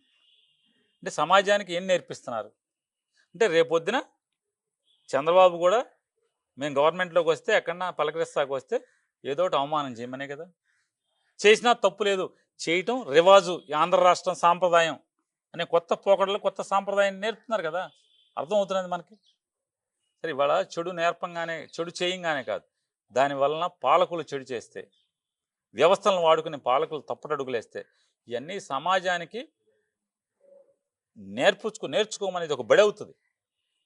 సమాజంలో అంటే రాజ్యాన్ని ఏలుతున్న వాళ్ళు చేసేటువంటి తప్పులు పాపాలు ఈ సమాజానికి ఒక స్కూల్ లాగా, ఒక బడిలాగా మారి అందరూ కూడా ఈ రకంగా దారి చూపినట్టు అయ్యి తయారవుతారనేది గమనించి మంచిగా చేసుకుంటే బెటర్ అనేది నేను చంద్రబాబు గారికి, అలాగే ఆయన ప్రభుత్వం చెప్తాను. అంటే అదే ప్రశ్న మేము టీడీపీ వాళ్ళని అడిగాము, ఎందుకు ఇదంతా కూడా అంటే వాళ్ళు అంటున్నది ఇది మొదలు పెట్టింది ఎవరు? వైఎస్ఆర్ కాంగ్రెస్ పార్టీ కదా. జగన్ పాలనలో చంద్రబాబు నాయుడు సొంత నియోజకవర్గం కుప్పానికి వెళ్ళినప్పుడు అడ్డుకున్నారు, కనీసం కాన్స్టిట్యున్సీలోకి రాకుండా. నారా లోకేష్ పాదయాత్ర చేస్తుంటే మైకులు లాక్కున్నారు, కూర్చున్న స్టూల్ లాక్కున్నారు, అడుగడుగున అడ్డంకులు సృష్టించి రాళ్ళు వేయించారు. ఇదంతా మొదలు పెట్టింది మీరు కదా. దాన్ని 14-19 అసలు చూడలే మీరు. అసలు రోజా అనే ఆవిడ సభేమో మహిళా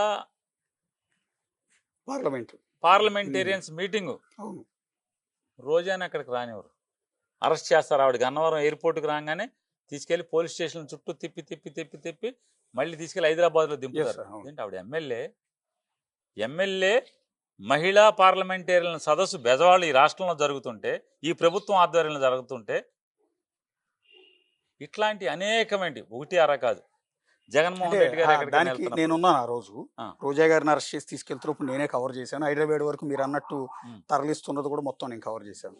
నేనేమంటానంటే, అక్కడ అసలు రోజా గారిని రమ్మని ఆహ్వానించలేదు కదా వాళ్ళు, ఒకటి.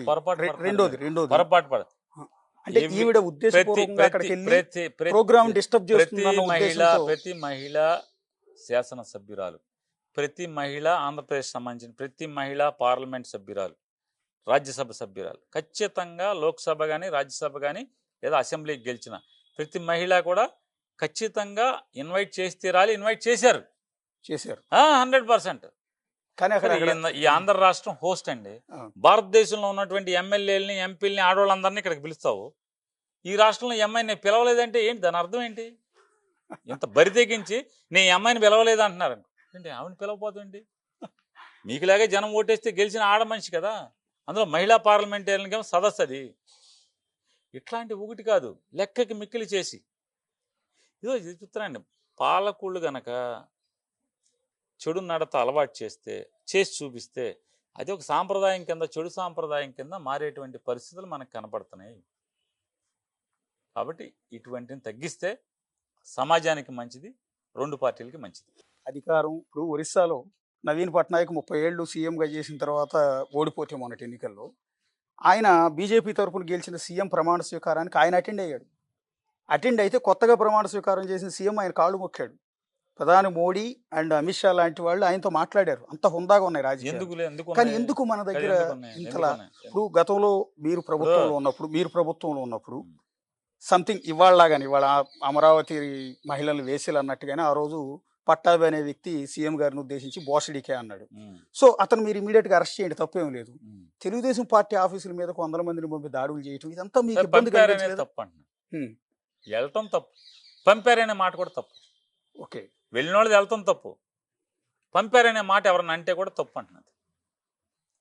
ఇదంతా మీకు మైనస్ అవ్వలేదా అంటున్నా? మీకు మొన్నటి ఎన్నికల్లో ఈ పార్టీ ఆఫీసులు తగలబెట్టడాలు కావచ్చు, ఏమేమైతే ప్రజలకు మైనస్ అనిపించినాయో మైనస్ అని పెట్టి ఇంత మంచి చేసి జగన్మోహన్ రెడ్డి గారు ఈ సమాజానికి ఇంతమంది కొన్ని కోట్ల మందికి ఎంత మంచి చేసినా ఎందుకు అధికారానికి రాలేకపోయామంటే కొన్ని జరిగినటువంటి తప్పుల్ని దాన్ని పెద్ద ఎత్తున భూతద్దం అంటే మామూలు భూతద్దం కాదు, భయంకరమైన భూతద్దంలో నిత్యం విషం ఎక్కిచ్చి ఎక్కిచ్చి ఎక్కిచ్చి చేసిన మంచి కంటే కూడా తక్కువగా జరిగినటువంటి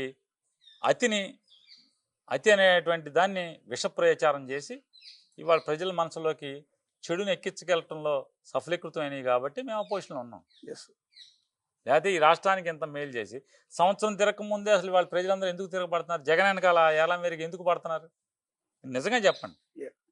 చంద్రబాబు నాయుడు గారు ముఖ్యమంత్రిగా ఉండి 164 175లో 164 సీట్లు గెలిచి లేచి వెళ్ళిపోబాకండి కూర్చోండి అని బతిమాలుకునే పరిస్థితి కర్మ అయింది. అయితే బాబు నన్ను చంపేబాకండ్రా బాబు, నా ఏళ్ళు పీకబాకండ్రా, నా చెయ్యి ఇరిగిపోద్దురా బాబు అని చెప్పి దండం పెట్టుకోవాల్సిన పరిస్థితి. ఎందుకు అంటే మనం పొరపాటున ఈ తప్పుడు ప్రచారాలు నమ్మి మనకు మేలు చేసిన వాడిని మనం వదులుకున్నామే అనేటువంటి లోపల ఆవేదన బాధ మళ్ళీ మనం అది ప్రేమగా కన్వర్ట్ అయ్యి వాళ్ళు కనపడుతుంది. మాకే ఆశ్చర్యం, ఏం జగన్ వెనకాల అసలు ఈ పిచ్చి జనం ఇంత అసలు ఆదరణ ఏంటి, సినిమా యాక్టర్ కంటే కూడా ఏళ్ళ మేరకు ఎందుకు పడుతున్నారు, అంత ప్రేమ ఎందుకు వచ్చింది విశ్లేషణ చేసుకుంటే ఇదే. సంవత్సరం క్రితం సంవత్సరం నిండకుండానే 164 సీట్లు అంటే 11 సీట్లు తక్కువతో మొత్తం 175 సీట్లు అన్ని దాదాపుగా గెలిచినాడు. జనం వెళ్ళిపోతుంటే కూర్చొని అతను బతిమాలుకుంటుంటే ఇతనేమో మరి బాబు నన్ను వదిలేండిరా, పిసికే బాకండ్రా, చంపే బాకండ్రా అనే దండం పెట్టే స్థితికి ప్రేమిస్తున్నారంటే, ఇంత రాక్షస ప్రేమ చూపిస్తున్నారంటే అరే మేము అనవసరంగా అటు ఓటేసామనే ఆలోచన ప్రజల్లోకి వచ్చి అది ప్రేమగా ఇటు మారింది. కాబట్టి వాళ్ళు మనకి కనపడుతున్నటువంటి ఈ ప్రజా ఆకర్షణ జగన్మోహన్ రెడ్డి గారి జనం ప్రజలు పరిగెడుతుంటే నాడు ఎన్టీ రామారావు వెనకాల చూసాం 1983కు ముందు, 82 83కు మధ్యలో ఆ సీఎం అయ్యేంత వరకు ఎన్టీ రామారావు వెనకాల పరుగులు ఎడతాం చూసాం. ఇవాళ జగన్ వెనకాల పరుగులు ఎడుతున్నారు. అంటే ఈ జిల్లా వాస్తవుడిగా పార్టీలో ముఖ్యమైన నేతగా మంత్రిగా కూడా పనిచేస్తున్నారు మీరు. సో మిమ్మల్ని ఒక సూటిగా అడుగుతున్నాను, మీ ఎన్నికల్లో ఓటమికి ఇక్కడ నుంచి రాజధానిని తరలించి 3 రాజధానుల ప్రతిపాదన తీసుకొచ్చి ఇది కేవలం శాసన రాజధాని మాత్రమే అని చెప్పి రాజధాని అమరావతిలో నిర్మాణాలు మొత్తం కూడా ఆపివేసి ఇది ఒక శాపంలాగా మారింది కదా మీకు. నేను దాన్ని ఏమనుకోవట్లేదు. ఒక్క రాజధాని అంశంతో వైఎస్ఆర్ కాంగ్రెస్ పార్టీ ప్రభుత్వం కోల్పోయాం లేదు, ఓటమికి కారణాలు ఇది కూడా ఒక పెద్ద కారణం కదా. ఓళ్ళని కారణాలు ఉంటాయి సార్, ఒక్కొక్కడికి ఒక్కొక్క కారణం, ఒక్కొక్క మనిషి ఆలోచనకి ఒక్కొక్క కారణం ఉంటుంది. అన్నిటికంటే ప్రధానమైనటువంటి కారణం ఈ విష ప్రచారం. ఈ విష ప్రచారంతోనే జగన్మోహన్ రెడ్డి గారి ప్రభుత్వం అధికారాన్ని కోల్పోయింది అనేది నేను నమ్మేటువంటి విషయం. ఇప్పుడు 3 రాజధానులు ఇంకా అదే స్టాండ్ మీద ఉన్నారా, వెనక్కి తీసుకున్నారా?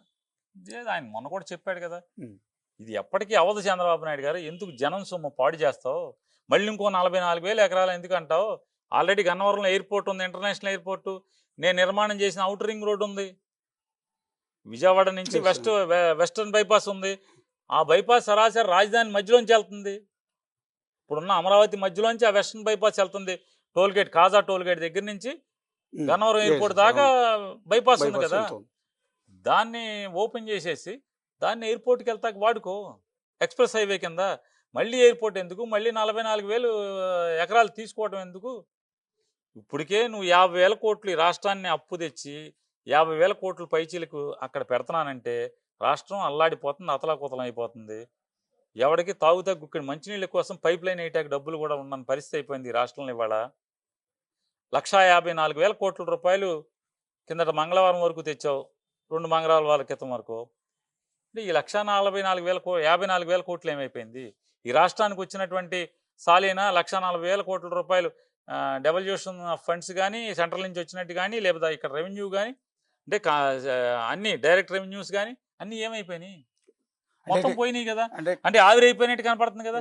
అంటే ఇక ఇటువంటిది ఎప్పటికవుతుంది? రాష్ట్రమే రాజధాని నిర్మాణం చేయాలంటే ఎప్పటికవుతుంది?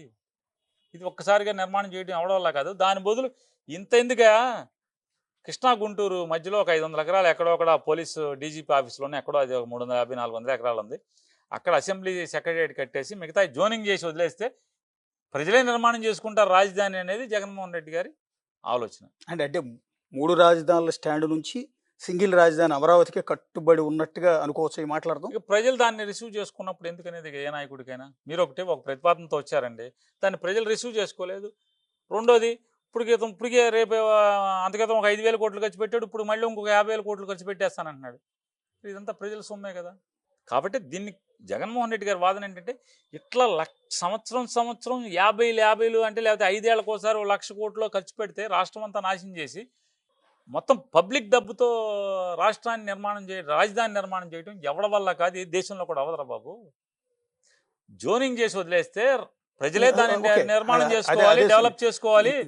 మనం ఒక గుంటూరుకి విజయవాడకి మధ్యలో ఓ 300-500 ఎకరాలు చూసి సచివాలయం దీన్ని అసెంబ్లీని కట్టేసుకుంటే పక్కాగా సరిపోద్ది కదా అనేది మొన్న కూడా చెప్పారు ప్రెస్ మీట్లో. అంటే అమరావతి రాజధానికి ఇక వెనక్కి వచ్చినట్టే. వైఎస్ఆర్ కాంగ్రెస్ పార్టీ స్టాండ్ అమరావతి రాజధాని. ప్రజలే దాన్ని స్వీకరించినప్పుడు, ప్రజల డబ్బులు అనాలోచితంగా ఒక 50,000 కోట్లు ఇప్పటికే అప్పులు చేసి అక్కడ పెట్టేస్తున్నప్పుడు ఇంకా మళ్ళీ ఇదంతా ఎందుకు? అంటే రేపు మళ్ళీ వైఎస్ఆర్ కాంగ్రెస్ పార్టీ అధికారంలోకి వస్తే అమరావతి రాజధాని కంటిన్యూ చేస్తారా అని నేను సూటిగా అడుగుతున్నా. జగన్మోహన్ రెడ్డి గారు విచక్షణ కలిగినోడే కానీ విచక్షణ లేనటువంటి రాజకీయ నాయకుడు ఏం కాదు. అంటే కాకపోతే లెక్కలు ఉంటాయి. అతను సక్సెస్ఫుల్ బిజినెస్ పర్సన్. డబ్బు లెక్కలు చంద్రబాబు కంటే కూడా పర్ఫెక్ట్గా చేయగలడు అతను. ఇంత డబ్బు ఇక్కడ పెట్టి రాష్ట్రాన్ని నాశనం చేయడం కరెక్ట్ కాదు. అందుకోసం అని చెప్పని తక్కువ డబ్బులతో అక్కడ క్యాపిటల్ నిర్మాణం చేసేస్తే అసెంబ్లీ అట్లా ఉంది కాబట్టి దీన్నే కంటిన్యూ చేద్దాం. అక్కడ వాళ్ళు ఎక్కడా కూడా డిస్సాటిస్ఫాక్షన్ ఫీల్ అవ్వకుండా, లేదా ఎమోషనల్ డిస్కనెక్ట్ అవ్వకుండా, ఈ రాష్ట్రానికి మాకేం సంబంధం లేదు, మా ఊరికి ఏముంది అంత దూరం వెళ్ళాలి మేము అనేది లేకుండా అక్కడ హైకోర్టు మొత్తం అక్కడ పెడదాం, అందరికీ సమపాళ్ళలో ఉంటుంది అనేటువంటి ఆలోచన చేశాడు. సమపాళ్ళలో అభివృద్ధి అనేది సమపాళ్ళలో ఉంటుంది, అన్ని చోట్ల సమపాళ్ళలో గుర్తించామనేది ఉంటుంది అనేది ఒక కాన్సెప్ట్ వెళ్ళాడు. ఆ కాన్సెప్ట్ వర్కౌట్ అవ్వలేదు. ఇప్పుడు ఒక 50,000 కోట్లు ఖర్చు పెట్టేస్తున్నాడు. ఇప్పుడు అంతకేతం ఒక 5,000 కోట్లు ఖర్చు పెట్టాడు. కానీ ఇది ఎప్పటికీ 4 లక్షల కోట్లు అవుద్దా, 5 లక్షల కోట్లు అవుద్దా, వడ్డీతో ఎంత అవుద్దో కూడా తెలియని పరిస్థితి. అంటే 3 రాజధానుల ప్రతిపాదన అనేది వైఎస్ఆర్ కాంగ్రెస్ పార్టీకి వికటించింది, ఎదురు తిరిగింది అనేది ఎదురు తిరిగిందా లేదా కాదండి, ప్రజలు దాన్ని అర్థం చేసుకోకుండా విషం చిమ్మయి పేపర్లు టీవీలు అనేది నేను నమ్ముతున్నాను. సరే, ప్రజలు ఆ విషం చిమ్మిన దాన్ని, ఆ విషయాన్ని ఎక్కించుకున్నారు తలకి. ఇప్పుడు దిగినాక అయ్యో జగన్ చెప్పింది కరెక్ట్ అన్నా కూడా ఈలోపు జరిగే నష్టం జరిగిపోతుంది కదా. ఇంకా ఇంకా ఇంకా అప్పులు అప్పులు అప్పులు రాష్ట్రం మొత్తం అక్కడే ఖర్చు పెట్టేస్తాం. ఇవాళ చంద్రబాబు నాయుడు గారు చెప్తున్నాడు, మరి 1,54,000 కోట్లు 1,54,000 కోట్లు ఏమైంది, ఈ 1,40,000 కోట్లు డైరెక్ట్ రెవెన్యూస్ ఏమైనాయి, ఈ మొత్తం ఏం చేస్తున్నారు? నిన్న మొన్న ఆయన పయ్యావుల కేశవ్ గారు అంటాడు జీతాలకే డబ్బులు లేవు మా దగ్గర అని చెప్తాడు. మరి జగన్మోహన్ రెడ్డి గారు ఉన్నప్పుడు ఇదే చెప్పాడు కదా, అరే బాబు జీతాలకే డబ్బులు లేని పరిస్థితి వచ్చేస్తే రాబోయే రోజుల్లో ఇక నేను ఇవ్వలేను, నాకు తెలియక ఈ ఖజానా బొక్కలు చూసుకోక నాకు తెలియక కరెక్ట్ పిక్చర్ రాక ఐఆర్ మీకు 21% అని అనౌన్స్ చేశాను, 27%. నేను ఇప్పుడు అంత చేయలేను, కలిసి మనం దాన్ని అలా కాదు చర్చించుకుందాం, నా మాటేనండి, సిపిఎస్ రద్దని నేను చెప్పాను. కానీ వాళ్ళ పరిస్థితి చూస్తే ఆర్థిక పరిస్థితి ఏమైపోద్దో, రాష్ట్రం ఏమైపోతుందో, కాబట్టి సిపిఎస్ కాదు జీపీఎస్. మీకు కావాల్సింది ఏంటి? ఏ ఎంప్లాయీకైనా రిటైర్ అయిపోయిన తర్వాత రిటైర్ అయ్యే రోజు ఉన్నటువంటి నీ బేసిక్లో 50% కావాలి. అది నేను గ్యారంటీ పెన్షన్ స్కీమ్ అన్నాడు. నువ్వు రిటైర్ అయ్యే రోజుకి నీ జీతం ఎంత అయితే అంత, అందులో బేసిక్ శాలరీ ఎంత అయితే అంత, దానిలో 50% బాధ్యత నాది అని చెప్పాడు. కాంట్రిబ్యూషన్ కట్టండి అని చెప్పాడు. మేము కాంట్రిబ్యూషన్ కట్టం, మాకు పాత పెన్షన్ స్కీమే కావాలన్నారు. ఇట్లా ఇస్తే రాష్ట్రం భవిష్యత్తులో దారుణాతి దారుణం. రాష్ట్ర రెవెన్యూయే కాదు, అప్పులు తెచ్చింది కూడా జీతాలకి మాత్రమే సరిపోటానికి కూడా కష్టంగా ఉంటుందని చెప్తే ఎంప్లాయీస్ అందరినీ భుజాన్ని వేసుకున్నారు కదా, రెచ్చగొట్టారు కదా, వాళ్ళ కింద సెగబెట్టి పొయ్యి పెట్టి రెచ్చగొట్టారు కదా. మరి వాళ్ళే ఉద్యోగస్తులకి 4 డిఏలు పెండింగు, ఇంతవరకు పిఆర్సీ వేయలేదు. ఎందుకు వేయలే మరి? అప్పుడు మామూలుగా ముసలిగా నీరు కార్చారు కదా, మరి ఎందుకు వేయరు పిఆర్సీ లేదు, ఐఆర్ లేదు, ఏదో అది ఇది ఊడబొడుస్తా అన్నారు, ఊడబొడిచింది లేదు. సిపిఎస్ అన్నారు, సిపిఎస్ ఏది లేదు కదా. జీపీఎస్ఏ బెటర్ కదా. 100% బేసిక్ శాలరీలో 50% గ్యారంటీడ్ పెన్షన్ స్కీమ్ అన్నాడు. ఇదే జగన్ గారు చెప్తే వాళ్ళు ఏమన్నారు, జీతాలు ఇస్తాక డబ్బులు లేవన్నారు. మరి ఆ రోజు ఎందుకు చెప్పారు? మేము ఉద్ధరిస్తాం జీతగాళ్ళని, మీరు ఉద్యోగస్తులందరినీ నెత్తి మీద పెట్టుకుంటాం, అది చేస్తాం ఇది చేస్తాం, మొత్తం మీకు నెల జాబ్ క్యాలెండర్ ఇస్తా ఉన్నారు. ఏది మరి? వాళ్ళేం బేదరుపులు ఎందుకు? ఖజానాలో డబ్బులు లేవు. మరి అప్పు ఏమో 1,50,000 కోట్లు తెచ్చారు, 1,40,000 కోట్లు రాబడి వచ్చింది, ఆవిరైపోయింది. ఏం చేశారు? మీకు ఇంకో గమ్మత్తు, పవన్ కళ్యాణ్ గారు Guinness book of world record వెళ్ళి పల్లె పండగ అని చెప్పి ఒకటి పెట్టాడు. ఏది రొటీన్లో వచ్చేదే సెంట్రల్ గవర్నమెంట్ నుంచి ఎన్ఆర్జీఎస్ కింద మెటీరియల్ కాంపోనెంట్ కింద ఇచ్చే రోడ్లు మా గవర్నమెంట్ మేము కూడా ఇచ్చాం. నా నియోజకవర్గంలో 160 కోట్ల రూపాయలు శాంక్షన్ చేశాను. దాంట్లో 60 కోట్లు 70 కోట్ల గ్రౌండ్ అయింది. మా దగ్గర అయినాయి బిల్స్ ఇచ్చినాయి 70 కోట్లు, అంటే బిల్స్ వస్తున్నాయి అనుకున్నది 70 కోట్లు వరకు గ్రౌండ్ అయింది. 60 కోట్లు 70 కోట్లు. నువ్వు ఇచ్చిందంతా 24 కోట్లు కాన్స్టిట్యున్సీకి ఇచ్చావు. వారం వారం పేమెంట్ అన్నారు. 3 వారాలు ముచ్చటగా 3 వారాలు పడింది అవుట్. గ్రామ స్వరాజ్యం బొంగు భషణం ఇవన్నీ చాలా చెప్పాడు పవన్ కళ్యాణ్ గారు. ఓ జీవో ఇచ్చాడు, ఇది ఆగస్టు 15 సంబరాలు చేయండి అని. ఏంటంటే జనరల్ ఫండ్లోకి నువ్వు ఇచ్చేదండి పర్మిషన్, జనరల్ ఫండ్లోకి ఓ జీవో. ఇంతవరకు సంవత్సర కాలంగా 15th ఫైనాన్స్ 2 కిస్తీలు పడింది, 2 క్వార్టర్లు ఆవిరి. ఒక పంచాయతీకి సబ్మిట్ చేయాలి, రెమిట్ చేయాలి. ఆ అకౌంట్ ఏంది? జగన్మోహన్ రెడ్డి గారు ఉండగా ప్రతి పంచాయతీకి, ప్రతి మండలానికి, ప్రతి జిల్లా పరిషత్కి డైరెక్ట్ అకౌంట్స్ ఇచ్చారు. సెంట్రల్ గవర్నమెంట్ డబ్బులు పడంగానే దాంట్లో ఈటాక్ అన్నట్టుగా 2 క్వార్టర్లు, ఒక క్వార్టర్ 1600 కోట్లు చిల్లరా, ఒక క్వార్టర్లు 1100 కోట్లు చిల్లరా, 2 దగ్గర దగ్గర 2800 కోట్లు ఆవిరి వాడేశారు డైవర్షను. మరి పంచాయతీలకి గ్రామ స్వరాజ్యం అన్నారు, గాంధీ గారి కళ్ళు అన్నారు, 100 మీటింగ్లు చెప్పాడు పవన్ కళ్యాణ్ పంచాయతీరాజ్ శాఖ మంత్రి. ఏడు పంచాయతీలు గ్రాంట్లు వాళ్ళ జనరల్ ఫండ్ కూడా వాడేశారు. 15th ఫైనాన్స్ వాడారు సెంట్రల్ గవర్నమెంట్ నుంచి. ఆ అకౌంట్లో ఉన్నటువంటి పంచాయతీల్లో ఉన్నటువంటి జనరల్ ఫండ్ అకౌంట్ కూడా సీజ్ చేశారు. సంవత్సరం నుంచి ఒక్క బిల్ అప్లోడ్ చేయడానికి కూడా లేదు. పంచాయతీ జనరల్ ఫండ్ సున్నం బ్లీచింగ్ కొన్నా కూడా అప్లోడ్ చేయడానికి లేదు. దారుణాతి దారుణంగా పంచాయతీరాజ్ వ్యవస్థ నిర్వీర్యం అయిపోయింది. సచివాలయ వ్యవస్థ అని చెప్పన్నారు. ఇవాళ వాళ్ళకి సర్వే చేసినోడే సచివాలయ వ్యవస్థ అద్భుతం అని టీడీపీ వాళ్ళే చెప్తున్నారని చెప్తున్నాడు. వీళ్ళు 150తో గెలిచారు, 160తో గెలిచారని చెప్పిన ఆయన ఇప్పుడు సర్వే చేసి టీడీపీ వాళ్ళే 68% మంది సచివాలయ వ్యవస్థ అద్భుతం అని చెప్పారన్నారు. వీళ్ళు సచివాలయ వ్యవస్థ దండగన్నారు. ఇవాళ జగన్ చేసినవి కరెక్ట్ అని ప్రజలు కూడా భావిస్తున్నారు.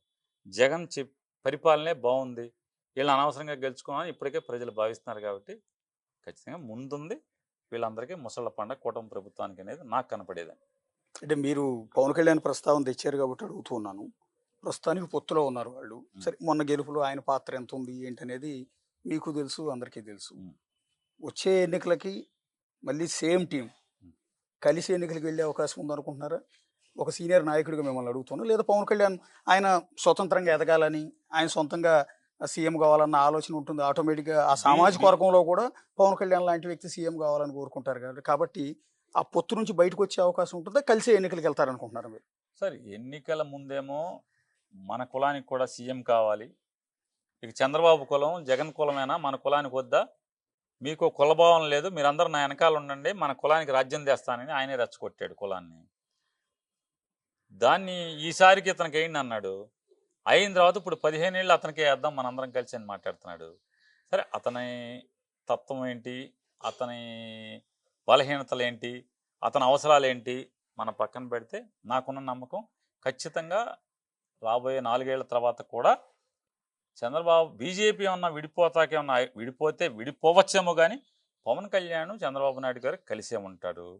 కలిసి ఉన్నా కూడా ప్రజల ఆగ్రహం ముందు ఎన్టీ రామారావు గారు, ఇందిరాగాంధీ గారి ప్రభుత్వాలే తట్టుకుని నిలబడలేదు. జగన్మోహన్ రెడ్డి గారు లాంటి, అంటే ఆయన ప్రభుత్వంలో లోకల్ బాడీ ఎలక్షన్లు జరిగితే పోటీ పెట్టాక కూడా ధైర్యం చాలక పారిపోయినటువంటి రాజకీయ పార్టీలే గెలిచి వచ్చినాయి. అంటే ప్రజల ఆగ్రహం మొదలైతే ప్రజాగ్రహానికి ఆ అలల తాకిడికి తట్టుకోవటం ఏ కూటమికి, ఎన్ని బంధాలకి, ఎన్ని చట్టపట్టాలు వేసుకొచ్చినా కూడా ఆపటం, నిలువరించటం ఎవడి వల్ల కాదనేది నా బలమైన నమ్మకం. అంటే ఓటమి కారణాల మీద ఈ సంవత్సర కాలంలో పోస్ట్ మార్టం చేసుకున్నారండి పార్టీ? ఓటమి కారణాల మీద ఏమవి ఉంటాయని విశ్లేషణ చేసుకున్నారు. దానిలో ఏమేమి ఉంటాయో ఆయన మనం ఎక్కడెక్కడ లోపాలు జరిగినాయో అన్నీ చూసుకున్నారు. దాన్ని సరి చేసుకుంటానే వెళ్తున్నారు. అంటే తప్పులు కూడా క్యాలిక్యులేట్ చేసుకున్నారా? ఈ తప్పులు చేసి ఉండకపోతే ఈ చేసి ఉండకపోతే బాగుండేది అని. తప్పులు అంటే అది తప్పు అని చేసేప్పుడు తెలియదండి.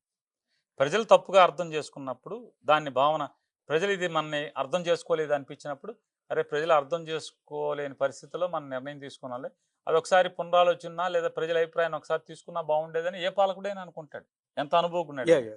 దానిలో భాగంగా అట్లాంటివి ఏమన్నా ప్రజలకి అంటే మనం మంచి అనుకున్నది వాళ్ళు పొరపాటున అర్థం చేసుకున్నది, లేదా ప్రచారం పొరపాటుగా జరిగినది, దాన్ని ఎలా తీసుకెళ్తే బాగుండేది. ఒక పని ఇప్పుడు ల్యాండ్ టైటిలింగ్ యాక్ట్ ఉంది. ఇవాళ చంద్రబాబు నాయుడు అంత విషం చిమ్మినోడు ఇవాళ అదే చట్టాన్ని కొనసాగిస్తున్నాడు. పేరుకి చట్టాన్ని తీసేశాడు కానీ అదే పని కొనసాగిస్తున్నాడు. ఈరోజు జగన్మోహన్ రెడ్డి గారు ఏదైతే డ్రోన్ సిస్టంతో సర్వే చేయటం, ఎల్పిఎం ల్యాండ్ పోర్షన్ మేనేజ్మెంట్తో ఎల్పిఎంతో పెట్టి అంటే ఇదివరకు రాళ్లు పాతుకుంటేనే సరిహద్దులు, ఎక్కడో టేప్ వేసుకుని కండశెక్క ఉంటే అక్కడి నుంచి కొలుచుకుంటా వస్తే సర్వే వస్తుంది. కానీ వాళ్ళు అలా కాదు, జీపీఎస్ ఆధారంగా టెక్నాలజీ పెరిగిపోయింది. జీపీఎస్ ఆధారంగా మీ ఇంటి సరిహద్దులకి, మీ భూమి సరిహద్దులకి లాంగిట్యూడ్ లాటిట్యూడ్ కొలిచేస్తున్నారు, ఫిక్స్ చేస్తున్నారు. ఇక రాళ్ళు పీకినా ఏం పీకినా అది మారదు. ఎవడు ఆక్రమించుకున్నా కూడా మీ ఆస్తిని మార్చలేరు.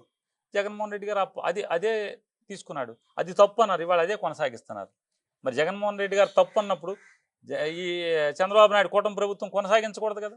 మరి ఎందుకు కొనసాగిస్తుంది అంటే మా ప్రభుత్వం దాన్ని ఇంప్లిమెంట్ చేసేప్పుడు ప్రజలకు అవగాహన కలిగించి చేస్తుంటే బాగుండేదమ్మా. మంచి నిర్ణయం చేసాం, అద్భుతమైన నిర్ణయం.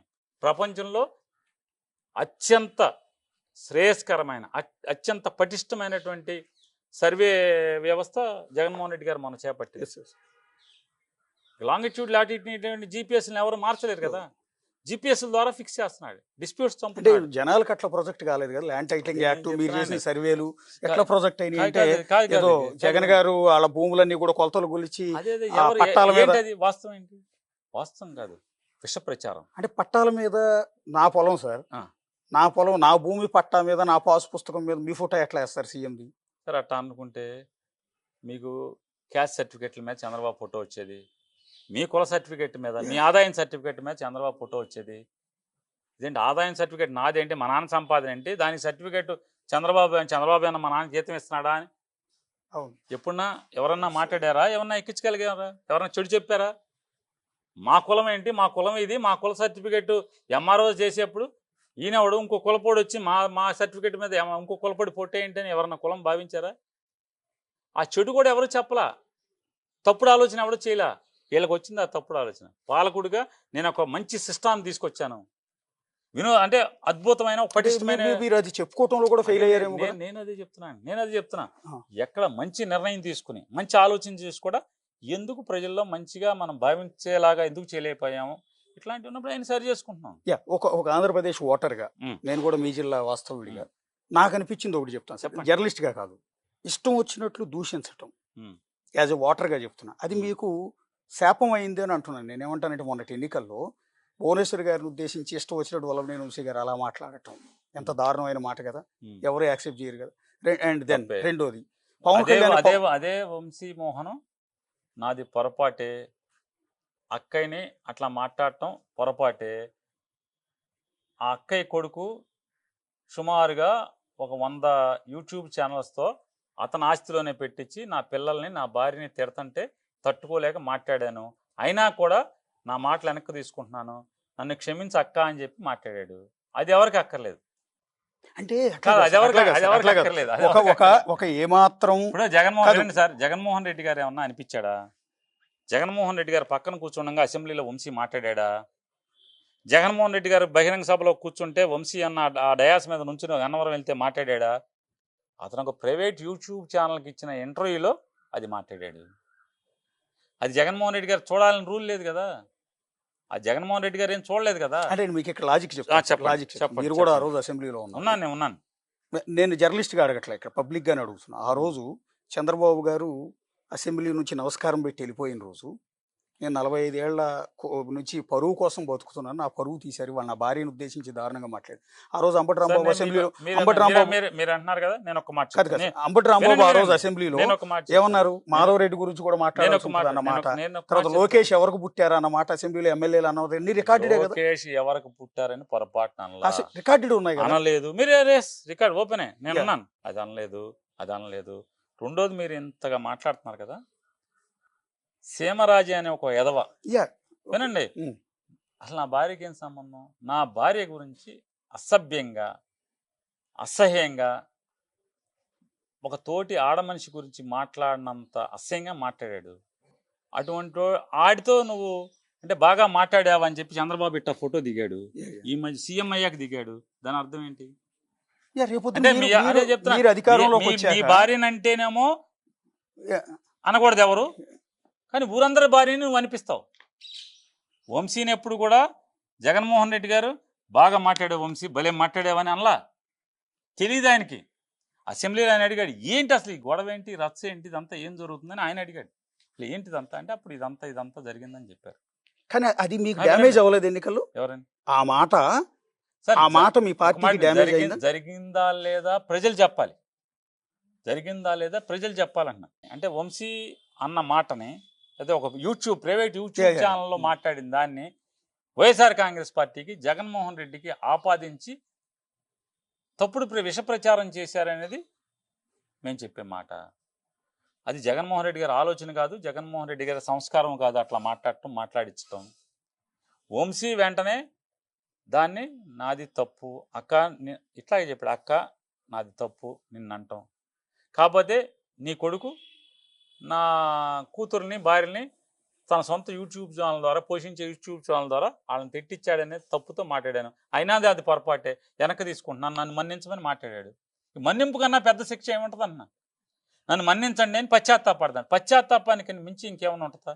భారతిరెడ్డి గారి గురించి మొన్న ఒక టీడీపీ కార్యకర్త కిరణ్ అనేవాడు చాలా దారుణంగా మాట్లాడాడు. ఏం చేశారు? దాన్ని మాట్లాడి ఏం చేశారు? ఇమీడియట్ గా గంటల్లో అతను హైదరాబాద్ నుంచి ఈడ్చుకొచ్చి లోపల పడేశారు. ఏం ఈడ్చుకొచ్చారు? ఎవరు చెప్పారు? ఈడ్స్ కోసం పాడా సమాజం కోసం ఆయన్ని రమ్మని, ఆయన కారేసుకు రమ్మని, ఇవన్నీ డ్రామాలు సార్. ఆయన కారేసుకు రమ్మని నేను చెప్తున్నా. ఇప్పుడు సీమరాజ్య గారిని ఏం లాక్కొచ్చావు? నేను మీడియాలో 2-3 సార్లు మాట్లాడా. ఇట్లా మా ఇంట్లో ఈ కిరణ్ గాడు నా వైఫ్ గురించి కూడా మాట్లాడాడు, నా భార్య గురించి మాట్లాడాడు. నేను చెప్పాను మీడియాలో. ఎప్పుడు లాక్కొచ్చావు? లాక్కు రాలేదే. అంటే మీకు డ్యామేజ్ అయిపోతుంది అనుకుని భారతిరెడ్డి గారిది మాట్లాడితే డ్యామేజ్ అవుతుంది కాబట్టి రాజకీయ ఎత్తుగడ తప్పితే సంస్కారం కాదు.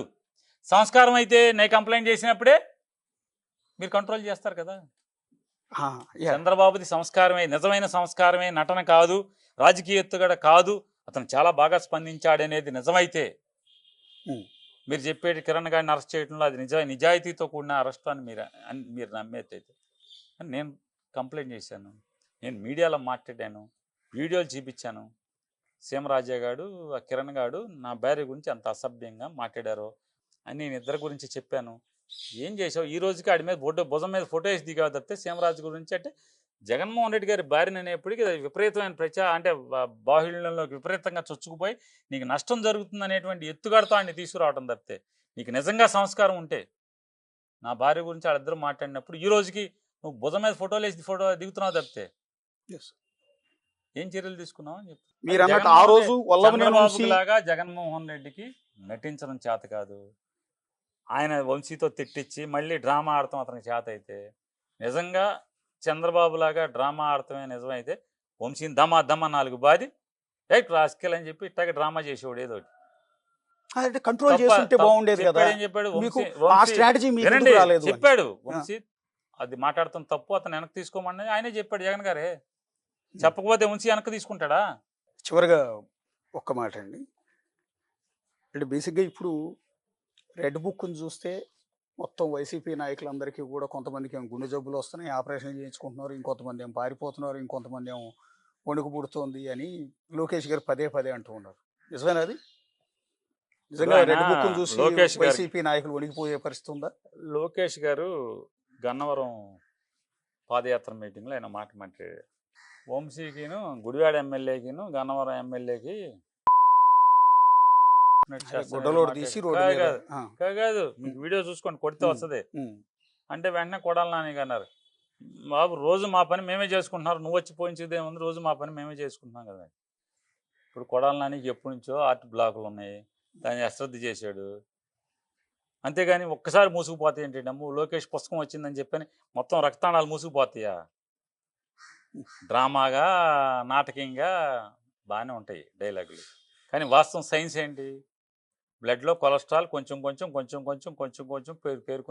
పేరుకుని ఒక 15 ఏళ్లకో 20 ఏళ్లకో పట్టించుకోకుండా నువ్వు మందులు వాడకుండా ఉంటే స్టాటిన్ అంటే స్టాటిన్ అంటారు, స్టాటిన్ వేసుకుంటే కొవ్వు గడ్డగడతం తగ్గుద్ది, రక్తం పలచబడే మాత్రలు వేయాలి, యాస్పిరిన్ వేయాలి, స్టాటిన్ వేయాలి, ఈ 2 ట్యాబ్లెట్లు కంటిన్యూస్గా జాగ్రత్తగా వేస్తా ఎక్సర్సైజ్ చేస్తున్నాం అనుకోండి, ఆటోమేటిక్గా దానికి సమాంతరంగా కొత్త వేళ్ళు పాకుతాయి, కొత్త నరాలు వస్తాయి, ఈ బ్లాకులు అక్కడతో ఆగిపోతాయి. అవి అశ్రద్ధ చేసాం అనుకోండి, బ్లాకులు పెరిగిపోతే బైపాస్ చేయాల్సి వస్తుంది. మీకున్న సమాచారం ప్రకారం కొడాల నానిని కూడా అరెస్ట్ చేస్తారనుకుంటున్నారా, లేకపోతే ఆపరేషన్ అయింది కాబట్టి వదిలేస్తారా? రెడ్ బుక్ వాళ్ళకున్న కసి ఇటు ప్రకారం అంటే మన ఇతను లోకేష్ మాట్లాడే భాషను బట్టి అయితే ఒక 6 నెలలు బెయిల్ వచ్చేస్తుందేమో, నానికి బెయిల్ వచ్చేస్తుందేమో, బైపాస్ జరిగింది కదా, ఒక 6 నెలలు 7 నెలలు పోయాక అతనికి బెయిల్ రాకుండా ఉండే ఆరోగ్యం అంతా మంచి కండ్ల బాగా చేసి జిమ్ చేసి రోడ్ల మీద తిరుగుతున్నప్పుడు బజార్కి వస్తున్నప్పుడు అప్పుడు స్టార్ట్ చేస్తాడని నేను అనుకుంటున్నాను.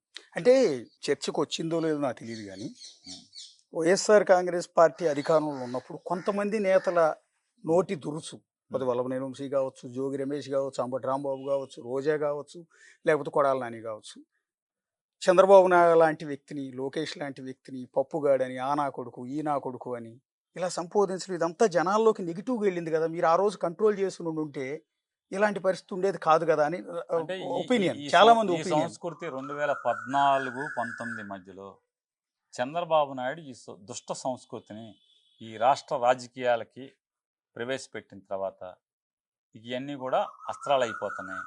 ఆ పార్టీగా నువ్వు వాటి నుంచి సినిమాలు చూపిస్తారు కదా, నువ్వు బాణం వేస్తే ఇటు నుంచి నేను బాణం వేయటం, నువ్వు అగ్ని బాణం వేస్తే ఇటు నుంచి వర్షం బాణం వేయటం, లేదా నువ్వు ఇంకో బాణం వేస్తే పాము బాణం వేస్తే ఇటు నుంచి ముంగేశ్వర గర్ద బాణం వేయటం.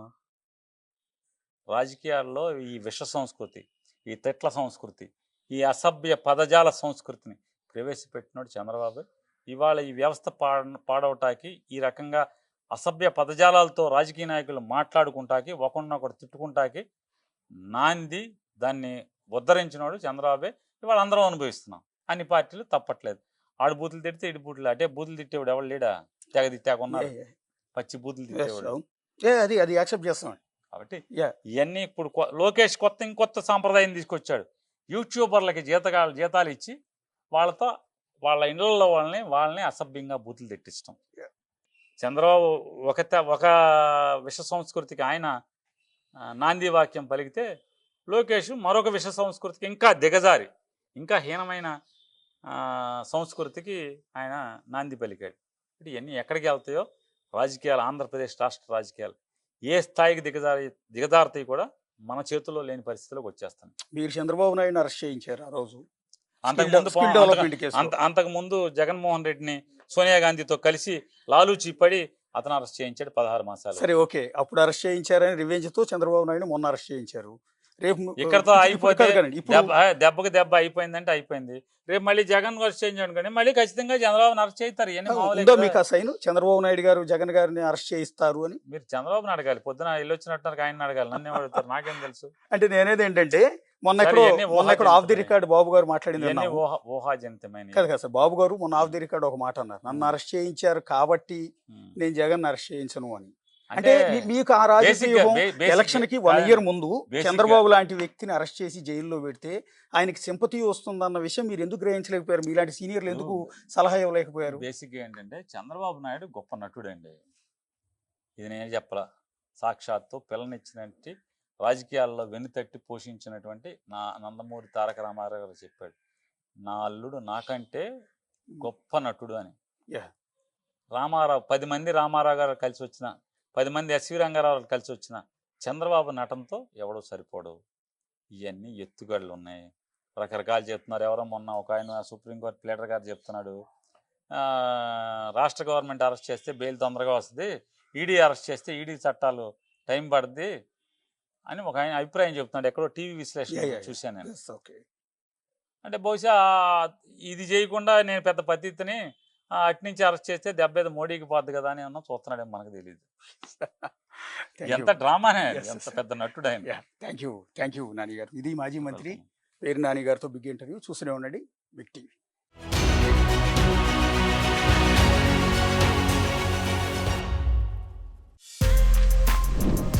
For more videos like this, subscribe Big TV channel.